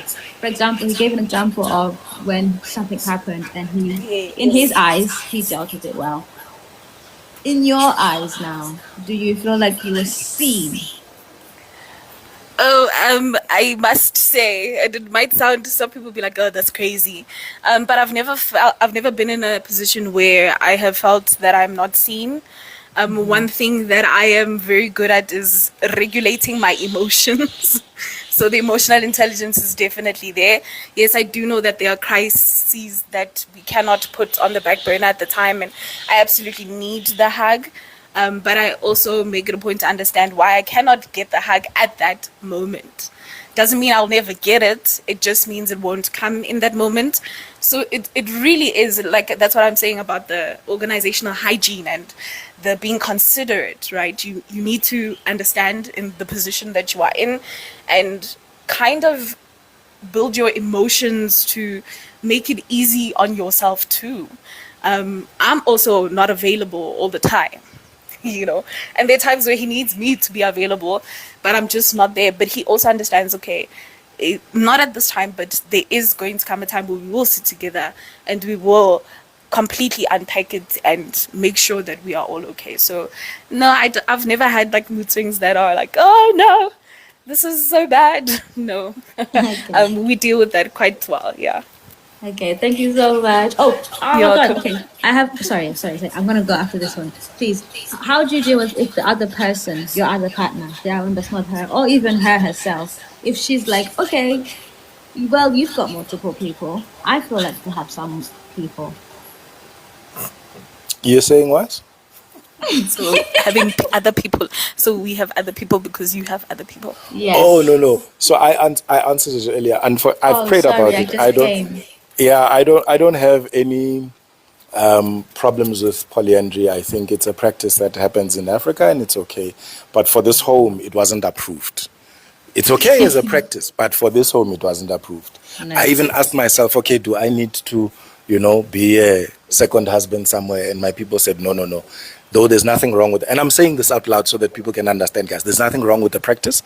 And I think that there are people that are there. So she doesn't have any other partners. I'm the one that has other partners. I have no desire. She doesn't also. There have been people I've spoken to that did have the desire, and I said, well, unfortunately, we can't engage.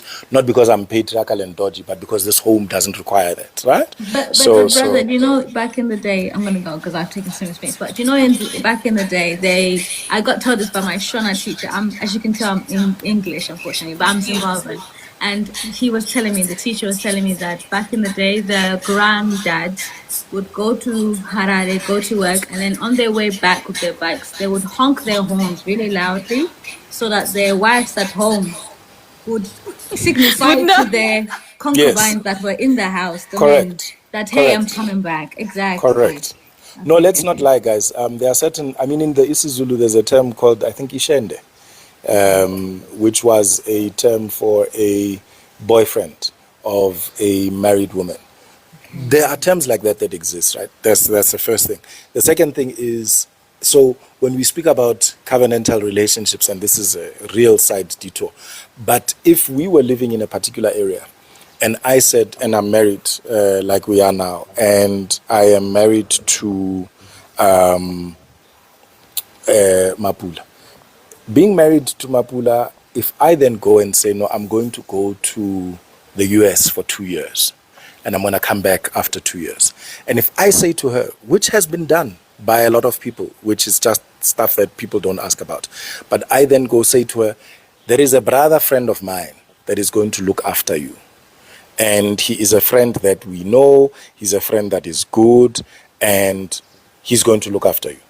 In looking after you, I tell my friend, please look after my wife. Look after my home in every way that you need to look after.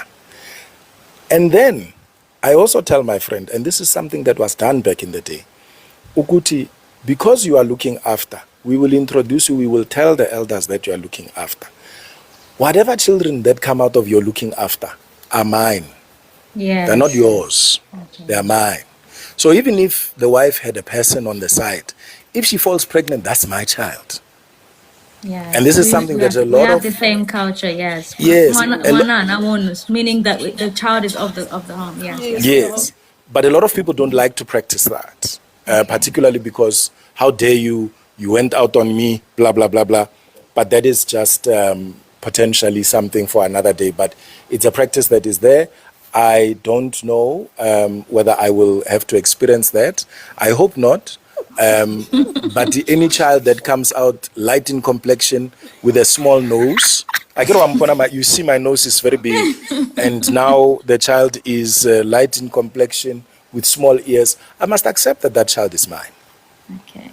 There is no way I'm going to, dismiss that child, because that child was brought into the home for a particular reason. The child has no problems. The issue is between the mothers. Yeah, that's it. In Shona, we say gombari namwana. Yeah, no. We won't engage with the child. But thank you, Big Val. We appreciate your questions. Thank you. Glad, please go ahead. Thank you. Ooh, you are So very I have soft, Hear two you. Claire. questions. I have two questions. Please go. The first one, I just want to ask, is polygamy something that uh, one can decide to just say, I can have polygamy because maybe I can be able to manage the wives that I want, like I have money, or it's something that like it comes from the royal house to say, okay, you are coming from the royal house, then you must be in polygamy. That's my first question. So I want to answer that very clearly. Unlock, I'm going to ask you to mute, please. Ne? So what is very important here is polygamy must have purpose. Okay? If polygamy doesn't have purpose, like any other relational agreement, we're not going to do it. Why are we doing it? If it doesn't have purpose, it is critical that we don't engage. Polygamy is also not just a thing for royal houses, right? So I'm going to say this. There are different kinds of polygamy. There is a royal polygamy where people get married for diplomatic alliances and so forth. And then what is critical is to remember that within these different kinds of polygamy, they serve different purposes. So polygamy is spiritually rooted, much like ours. The spiritual things are going to be front and center. There's a financial element, there's a this, whatever the case might be. But if it is that the polygamy, you see, you guys must behave now. My mom joined. But if Hey, Maju. the polygamy is one that is centered around expansion of the lineage, for instance, and that expansion of the lineage is one that needs to take place from the perspective of bearing children, then of course the elders must be consulted, right? These elders must be consulted to say, hey, you have said this to me, and I need you to then give us, or we need you to give us people that are going to help in that respect. One. Two, if I'm the one as the man that has the problem, how are we going to expand this lineage from a children perspective? Are you open to us adopting? Great. If you're open, how are we going to do that? Or are you going to bring people that already have children? And I want to also just answer that question, Agro Queen. It's important that if I'm a person that is bringing somebody in that has children, we must also understand that those children, upon marriage, are going to become children of the house. Then there can be arrangements that speak to how we deal with issues of surname, we deal with issues of how they are going to relate, 1, 2, 3, 4, 5. They have their own fathers, or if their fathers are absent, we are able to step into that. But the basic premise is that they are also children of this home, and you then deal with them in that way. I don't know if there's anything else there. Yeah, Right. I definitely do not think that any man should just wake up one day and be like, oh, I've got this wife and I've got this house and then I'm financially great. Let's do this, right? There's a lot of thinking and there's a lot of planning and strategizing that goes into it. So you waking up one morning and deciding that I want to have a whole, a whole bevy of beautiful women, it doesn't work like that. You need to be like spiritually, mentally, emotionally prepared. It has little to do with finances because that can sort itself out. You need to be prepared to be able to deal with those personalities, to be able to make sure you can bring these personalities together, make sure you can lead everyone, and still make sure that you're available for that person that you've always had. So no, you definitely can't just wake up and be like, yes, I'm doing it. No. Please go for your second and last question, Claire. So my second question is that initially,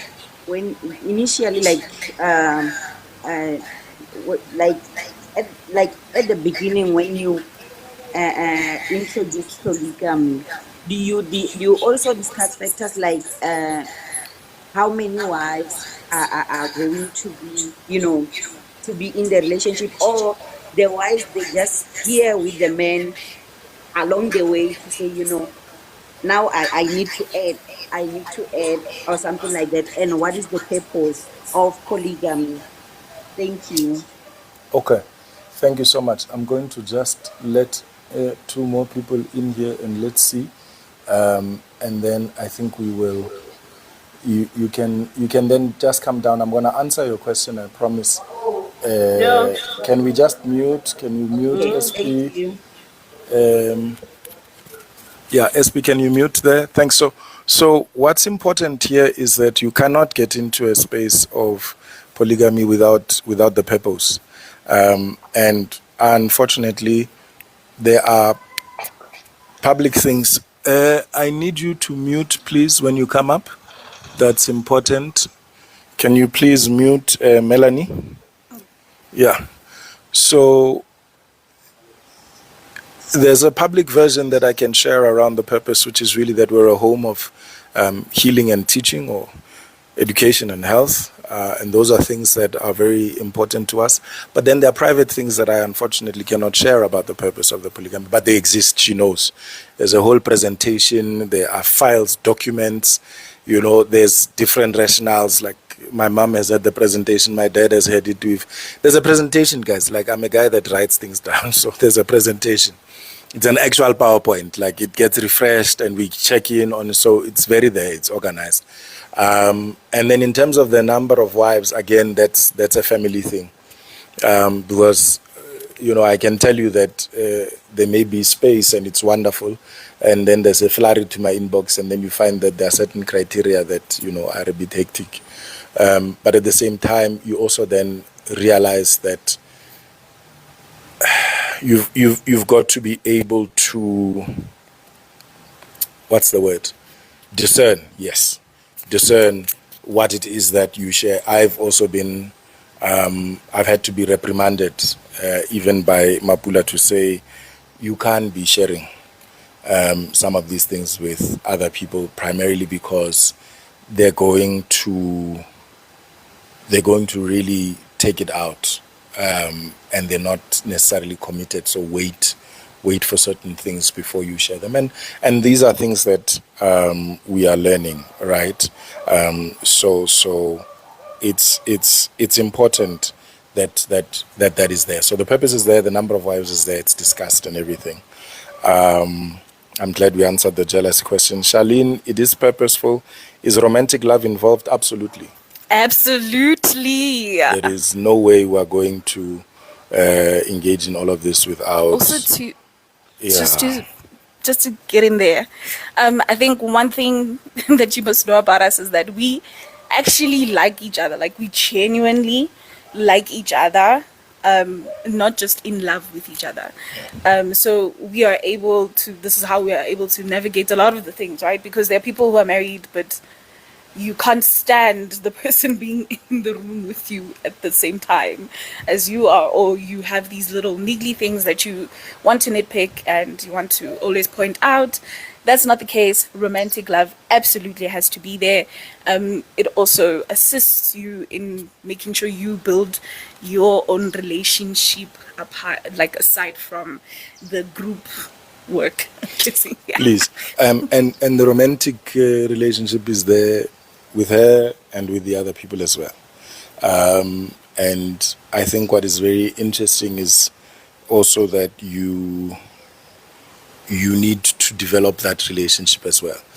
So the people that potentially would look at us and be like, oh, but this is too much. Like, how do you even get there? You get there through work. This is possible multiplied by however many times. It's not unheard of. Well, I suppose for a lot of people it's unheard of because we see the bad examples of polygamy that are there. But let's be very clear that it is possible. I just think that people don't want to necessarily do that kind of work. Unlock, please go, then SP, and then Melanie. But yeah, please just one question each, and then let's see what we can get to. Good evening. Okay, thank you for letting me in. Sorry, SP, it's Unlock first, and then yourself, ma. Please go, Unlock. Okay, can I go? Yes, you can. Okay, thank you for this opportunity. I just came into this life and I was like, this topic is talking to me, So, I am a divorced woman, turning 40 this year. but now I'm in a relationship with a married man. It's 2 years. Sorry, But I now, can't hear you. I might need you to come closer to the oh, microphone on your phone. Yeah, I can't hear you. Please don't be shy. okay. Okay. And I'm not gonna be shy. Okay. I'm in a Just gonna relationship now switch with a on the married light. man. Yeah. And then I've been divorced for a couple of years back. But now, because of the skills I have and the skills that my current partner has, who is married, we are planning on building a company. Now that's a unity, and I'm the one who should be running it because I've got the skills and the experience of it. Now the thing here is we are not talking polygamy because he's not exposed to sex and I'm not exposed to sex. Now the thing here is if we build something so solid, is it a matter of now we have to consult or we just keep it secret and we just make the business grow? Now my worry is now the wife. So I just want to understand. Maybe let me ask a question. You guys are building a business together. Are you in a relationship with this man? Romantically, yes. It's been 2 Okay. years. Okay. So now let me understand. You are building a business together, Yes. and that business looks like it. That I'll be running the operations of it because of my skills and experience. Perfect. Skills and experience, wonderful. What are the wife's skills and experience? Has this man told you? Are there things that she is great at, that she can do, etc., etc.? No, it's a total different industry compared to what she's exposed to. Okay, so I'm saying, and I want to get to an answer. So you are good at business in this particular space.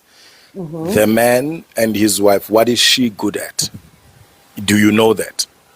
I do know, but Uh-huh. it's a different industry altogether where she's municipality based. Okay, Yeah, and I'm private business based. I don't want to mention the name of the perfect. industry. No, that's fine. So what I was trying to get to is there may be a potential that this particular individual, the man, wants to be able to have women that are sort of entrepreneurial or business minded in different spaces and also be romantically involved with them. The only thing I would caution you against is, you see, when you open a business and that guy is going to be involved, at a spiritual level, that guy's elders are also involved. And That's because that guy's elders are involved, no matter how wonderful you are, if that woman starts crying about this business, it's going to go nowhere. Yes. Now, before I even get into it deep, that's what I wanted to know. Should I ask him to consult? Absolutely. Because it's his business, but I'll be running the Absolutely. operation. Hmm. Absolutely. I'm trying to protect you as well. Yes, I'm so grateful for that. Sorry to distract. I'm so grateful for that because I've agreed, but as a spiritual person myself, I was thinking, I think this is something we need to consult on before we go ahead. It is important that he does consult, one, but number two, I do think that he needs to have the conversation with his wife. And that has got nothing to do with you. You should not look. Let's be clear. You agreed to date this person, knowing full well what was going on. I hope that the conversation was around, I'm dating with the intention of something. If it wasn't, then I can guarantee you for free that your first meeting with this wife is going to be rocky. Yeah. Let's not lie, it's going to be rocky because you are the other woman and there's all these things. And so you might need to be clear about what an apology looks like. Because if we are people that are saying, and again, let me also be clear on the other side of the framework, is that this gentleman's people may be the one that have said, we want this person and we wanted to help us with business in the private sense. You, our wife, have helped us in the municipal or public sense, that's okay. But purpose is dictating that this is the way that we want to go. And when it is that he agrees to that, there are certain principles he should have sort of upheld to say that, okay, my wife, this is the thing that I've been hearing. Can we please pursue this? Because now there are bound to be some tears, and we must deal with those tears at a spiritual level at least, because we don't want a situation where you are put in the firing line, although you do deserve a bullet or two, let's not lie, but you are put in the firing line and then the whole magazine is unloaded on you. That's not fair. So you must understand what an apology would look like on your end, but also what it looks like for you to be able to integrate into a home and to give your best. So for me, if I were to be giving any kind of advice, and this sounds counterintuitive for you, what I would say to you as an apology is, for the first year or two of the business, whatever profit share that was meant to come to you must go to the wife. And that is the apology in the physical sense. And you must then agree that you will withhold and halt this relationship until the wife agrees. Okay. And if she does not agree, you forgo the opportunity completely, you move away, because you sound like a person that will also get to those skills and those opportunities by yourself as well, with or without this man. So let's not get you into the firing line anymore. And if you need any kind of thing, you can tell the person the Father King said so. You need 2, 1, 2, 3. Accurate, because to be honest, I can do it by myself. Wow. Yeah, Yeah. I agree with the Father King. I agree with Wame. Yeah, it's very interesting, the kind of dynamic that is happening. And like he says, there is probably something in the spiritual realm that is bringing you to this person. So with that, you do need to, there will be moments where you need to be accountable, and you will be held accountable, and it is okay to be held accountable. Please don't feel some type of way.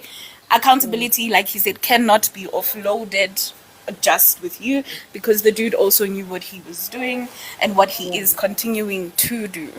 I would also like you to, yes, apart from apologies, maybe also the legal framework of it. How are you protected so you don't also invest your entire self into it and then you leave there with absolutely nothing?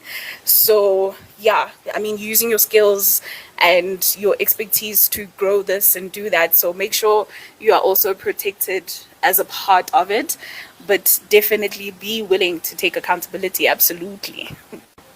Now, I'm grateful for this advice, because what I've been observing before is like this polygamous issue is following you, 2020, I refused to be into a polygamous marriage, because I asked myself then, like, if you really want to marry me, I need you to get your wife to call me so that we could. I want to hear from her to say, my husband wants, that would be enough motivation for me to say yes to you. Yeah. And then when that didn't happen, I straight up refused, like, no, I'm not gonna do it. Yeah. And that's a good thing from you. Please keep that disposition, honestly. You don't want to put yourself in situations that you shouldn't be in. Yeah. No, for sure. Absolute pleasure. You're Absolute welcome. pleasure. You can inbox her if you want more advice. _Mohas, she's the one, because she's the first wife, so she'll deal with you quite appropriately. _Mogase. LESH, Yeah. yes. Thank you so much. SP, please go ahead. Okay. Good evening, Flash. Good evening. Good evening. Such a wonderful show to listen to. I don't have a question today, but very quite interesting with how how we've known to know polygamy has all this negativity, and quite refreshing. And thank you so much. She's a queen. Yes. Yes. Absolutely. Thank you. You know what? A beautiful soul indeed, and we really, really enjoyed it. And also just to enlighten us, because sometimes I think we are just scared of what we don't know. And with how it was handled in other families, like in my family, it was just different. And it was just a breath of fresh air to find out that it can actually exist in such smoothness, because I think most of the people we scared off because of the history and how it was handled, you know, and thinking that others are treated more and others are given more. But you know what? A beautiful, beautiful little guy. I stayed off social media for quite some time, but I just wanted to come on this one live. Thank you so Thank you so much. much. Thank you so much, SP. And We thank you for appreciate. supporting the Father King. I know you are a regular. Oh yeah, no, absolutely. But Yes. it was also such a beautiful perspective to hear it directly from you. And you know, because sometimes Thank you hear you. a person being thinking, oh, he could be very soft, but actually to hear it from another person's point of view, which is a partner, it's very beautiful. Keep it up, Ramachase. Do a good Appreciate it. job, Appreciate man. it. Keep it He You up. see, really is. she's making me better. Of course, you must shine. Thank you, guys. Cheers. Thank No, you. absolutely, absolutely. Thank you so much. I think there may be some other questions in the chat, but I think we've answered the majority of it. Really, to say that we are a people that are pursuing this purpose, and we are trying our best to get it done, and it will be done. For as long as we are alive, and we don't plan on dying anytime soon, it will be done. God forbid. Yeah, no, it will be done, and it will be done well. And I think that for me, what is also important is that we are ordinary people, guys. In the sense that we are also flesh and blood. We also hurt. We also, do all these things. We're not these cantontos of people where you are almost unable to have a sense of whether these people are real or not. Even earlier I was saying to some of the ladies that had joined to say, I am real. I'm not AI. I'm not, this thing that is just weird. And so I think that, yes, there are many other things, guys, that Mamogase here has expert advice on. And I know that a lot of you are calling her the mother and our mother. I absolutely love that. But I do want to say to you that please do not expect the same demeanor from her that you are getting from me. Not that she's going to chase you away. No, I No, won't. she won't chase you away. Fezi was saying, how do you deal with inboxes?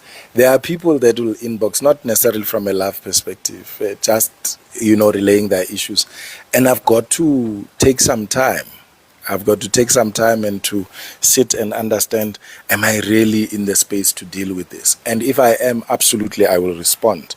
But with other people, potentially, no, I won't, and I will wait until I'm in the right space, because I do believe that whatever problem is brought to me, no matter how urgent it is, there are things that are put in place to ensure that really and truly we are in sync with the spiritual sort of calendar that exists. On the other hand, I quite enjoy the what shall I call it? The deterrent, yes. The deterrent that polygamy is for a lot of people. Because, the people will write, oh, how amazing you are, how wonderful. And then you'll entertain the first message, and within message number 2 or 3, you'll tell the person, but I'm polygamous. And you've seen my wife. My wife attends my lives. You're going to be able to meet her, then it becomes a problem. Guys. Yeah, no, it becomes a serious problem. So there's the first one. But then also the other thing is that post that. So if the people make it post that, then there's the phrase that I will give to say, I believe that both of us are providers. It just becomes It goes- completely out. It goes sideways. So it becomes a serious problem. So it's only people that have made it past that, people that are willing to contribute, people that are willing to, do all of those things that really get given any kind of chance. But in the same breath, I really think that it's important that, even in this space, I honor you, and I appreciate you. Our son is also here. Maybe he should come into. Khosi, please come into the shot. Come and sit here. Let's see if we can. Riska, you will. He will come. Just come in there. Khosi, come into the shot. Come into the shot. We are already live. Really are like, it takes a long time to convince him to do stuff, but eventually he does. Come quickly. Come and say hi. Say hello to the people.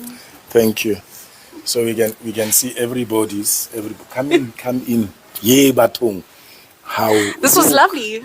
Look at the camera, Khosi. Look at the camera. Look there. Yeah, camera. Okay, so 13 years old is just weird. He's really like a teenager. Wow. Just completely weird.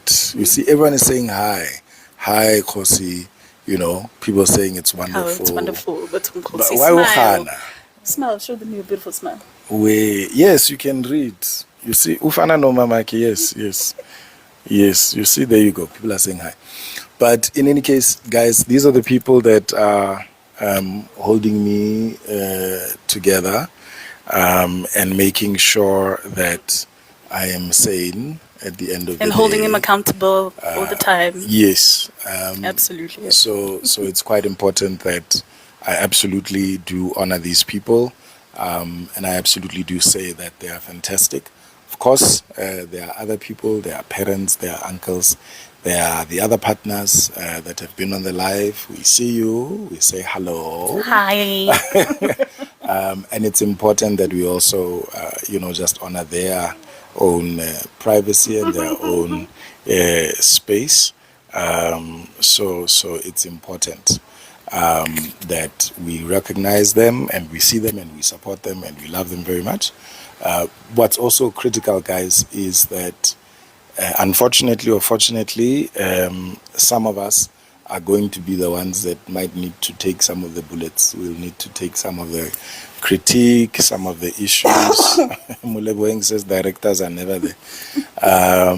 But it's important that really and truly everybody just gives everything a chance.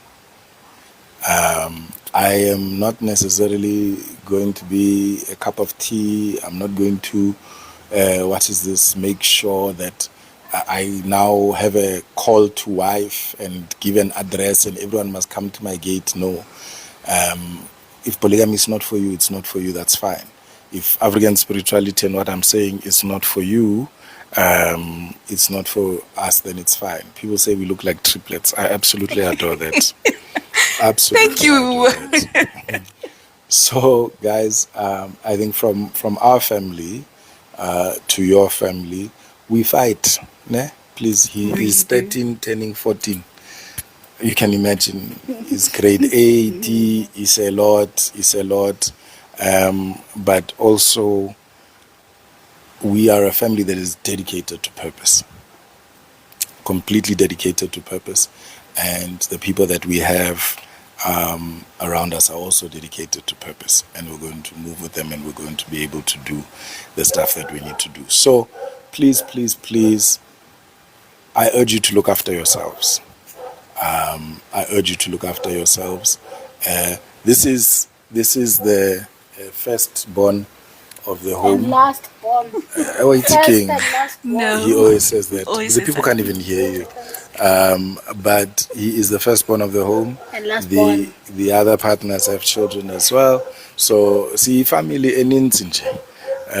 We are many peoples, many peoples, but also in the same breath, really and truly, we are clear about the purpose. Gela, I think you've come in late. We do not allow for polyandry. I asked about that right at the beginning, and it was said no.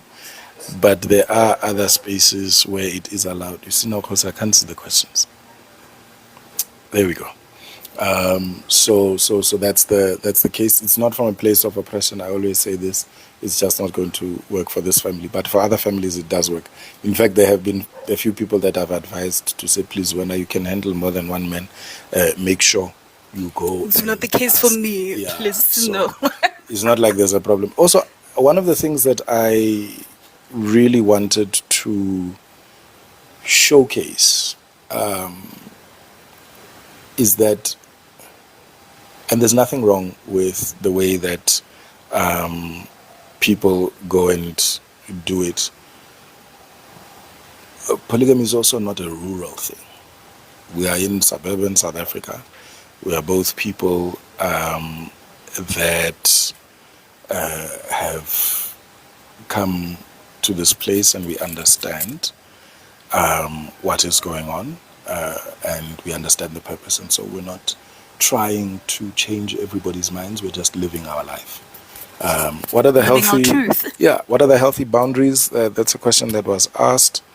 I think it's important. Or Riva says you are zapping tomorrow, whether you like it. No chance. So what's also critical for me to say is just that this is not for everybody, right? And we will never make it like it's supposed to be for everybody.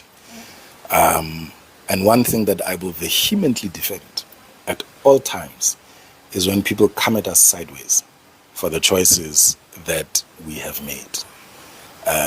I am somebody that is very calm, very gentle. I am an elephant Very gentle. by totem, all right? I'm an elephant by totem, but you know that the elephant, when you hlogoloza it enough, it will come out. Yeah, no, let's make sure you are comfortable there. Yes. It will come out, and in coming out, you might not like it. So it's okay, Tandega, to hate polygamy. We don't know what it has done for you, but it's fine. Gela, I think my wife will answer that question.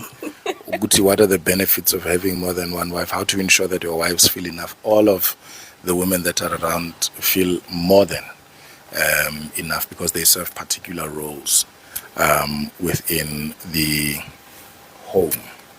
Let me see here. What? Kids from other partners, are you there?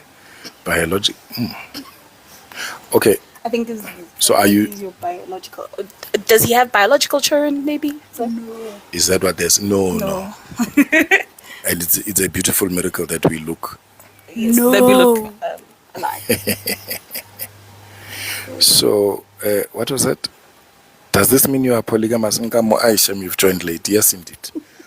Yes. Very much polygamous. That is quite interesting. Okay, you are. Okay. The benefits of having one wife. At least he has a space that he can vent in different ways. No, I'm just joking. The benefit of him having one wife is that it alleviates also from me. You know, the Father King has very broad shoulders, but his shoulders are sometimes, not broad enough. So it is quite important that that load and the burden is shared. And yeah, that's been the benefit, not always, like I said, not always going to be available. So it's good to know that there are people that I can trust who will be available for him too. Yeah. And let's also not misconstrue that as her not being enough. Oh no, please. That could never be. Never the case. Yeah. never the case. So the jealousy question has been dealt with to say she's not jealous, and the women are not jealous because they genuinely believe that they are the best thing since sliced Yes. bread. So no one can be jealous. Everybody's moving in everything that they're doing. I think we've covered a lot. I think we can end here. Yes. I think we can end here. But yes, she will come back when we call for it.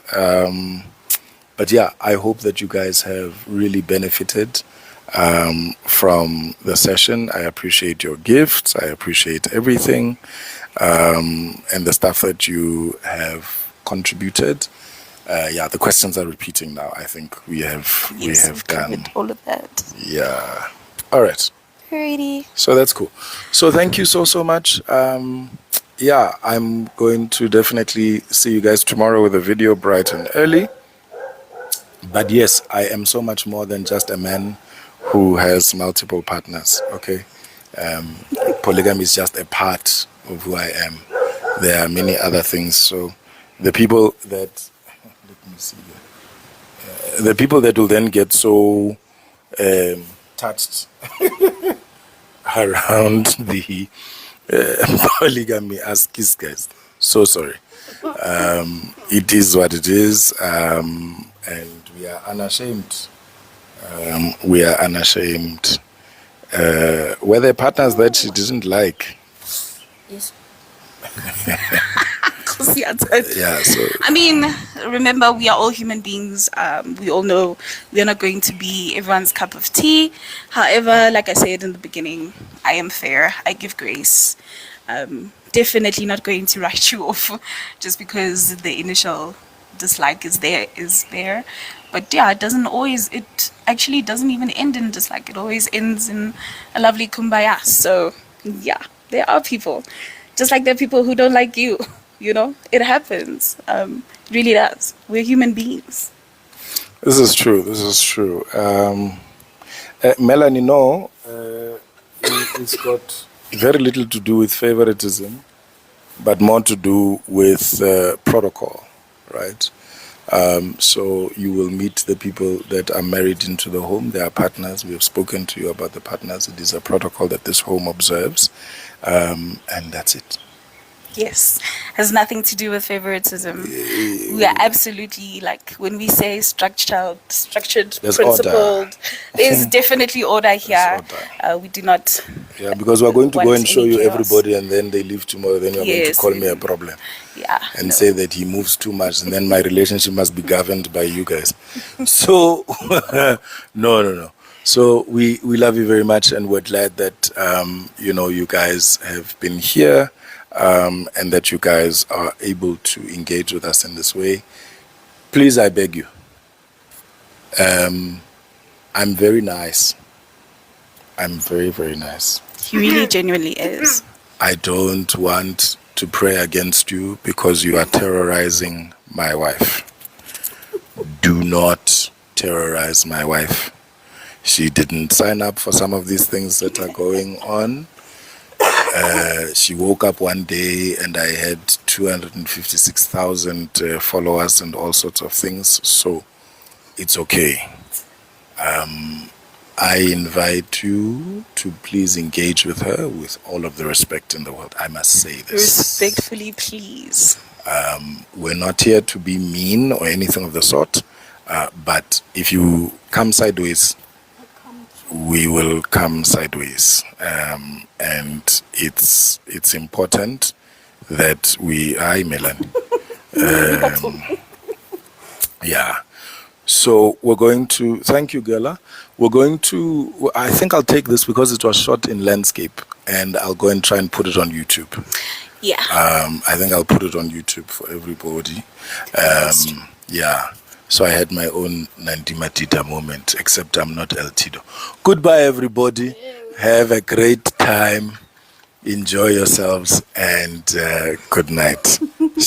Thank you guys for listening. Goodbye. And keep supporting the Father And King. if you think We I love sh- you. if you think I should have a TikTok account, please spam 2 in the comments. Thank you. Thank you. Bye. We can have it as a series. Kwez Logusa will decide. Maybe monthly she'll come. or monthly. We will see how we do this. Thank you, guys. Good night. Cheers. Good night. Cheers. People said 2. Okay, so they want you to have it. You see, I like it, Charlene. Stay off TikTok. Love it. Thank you so much, guys. Please, I beg, please. No beg. Bye.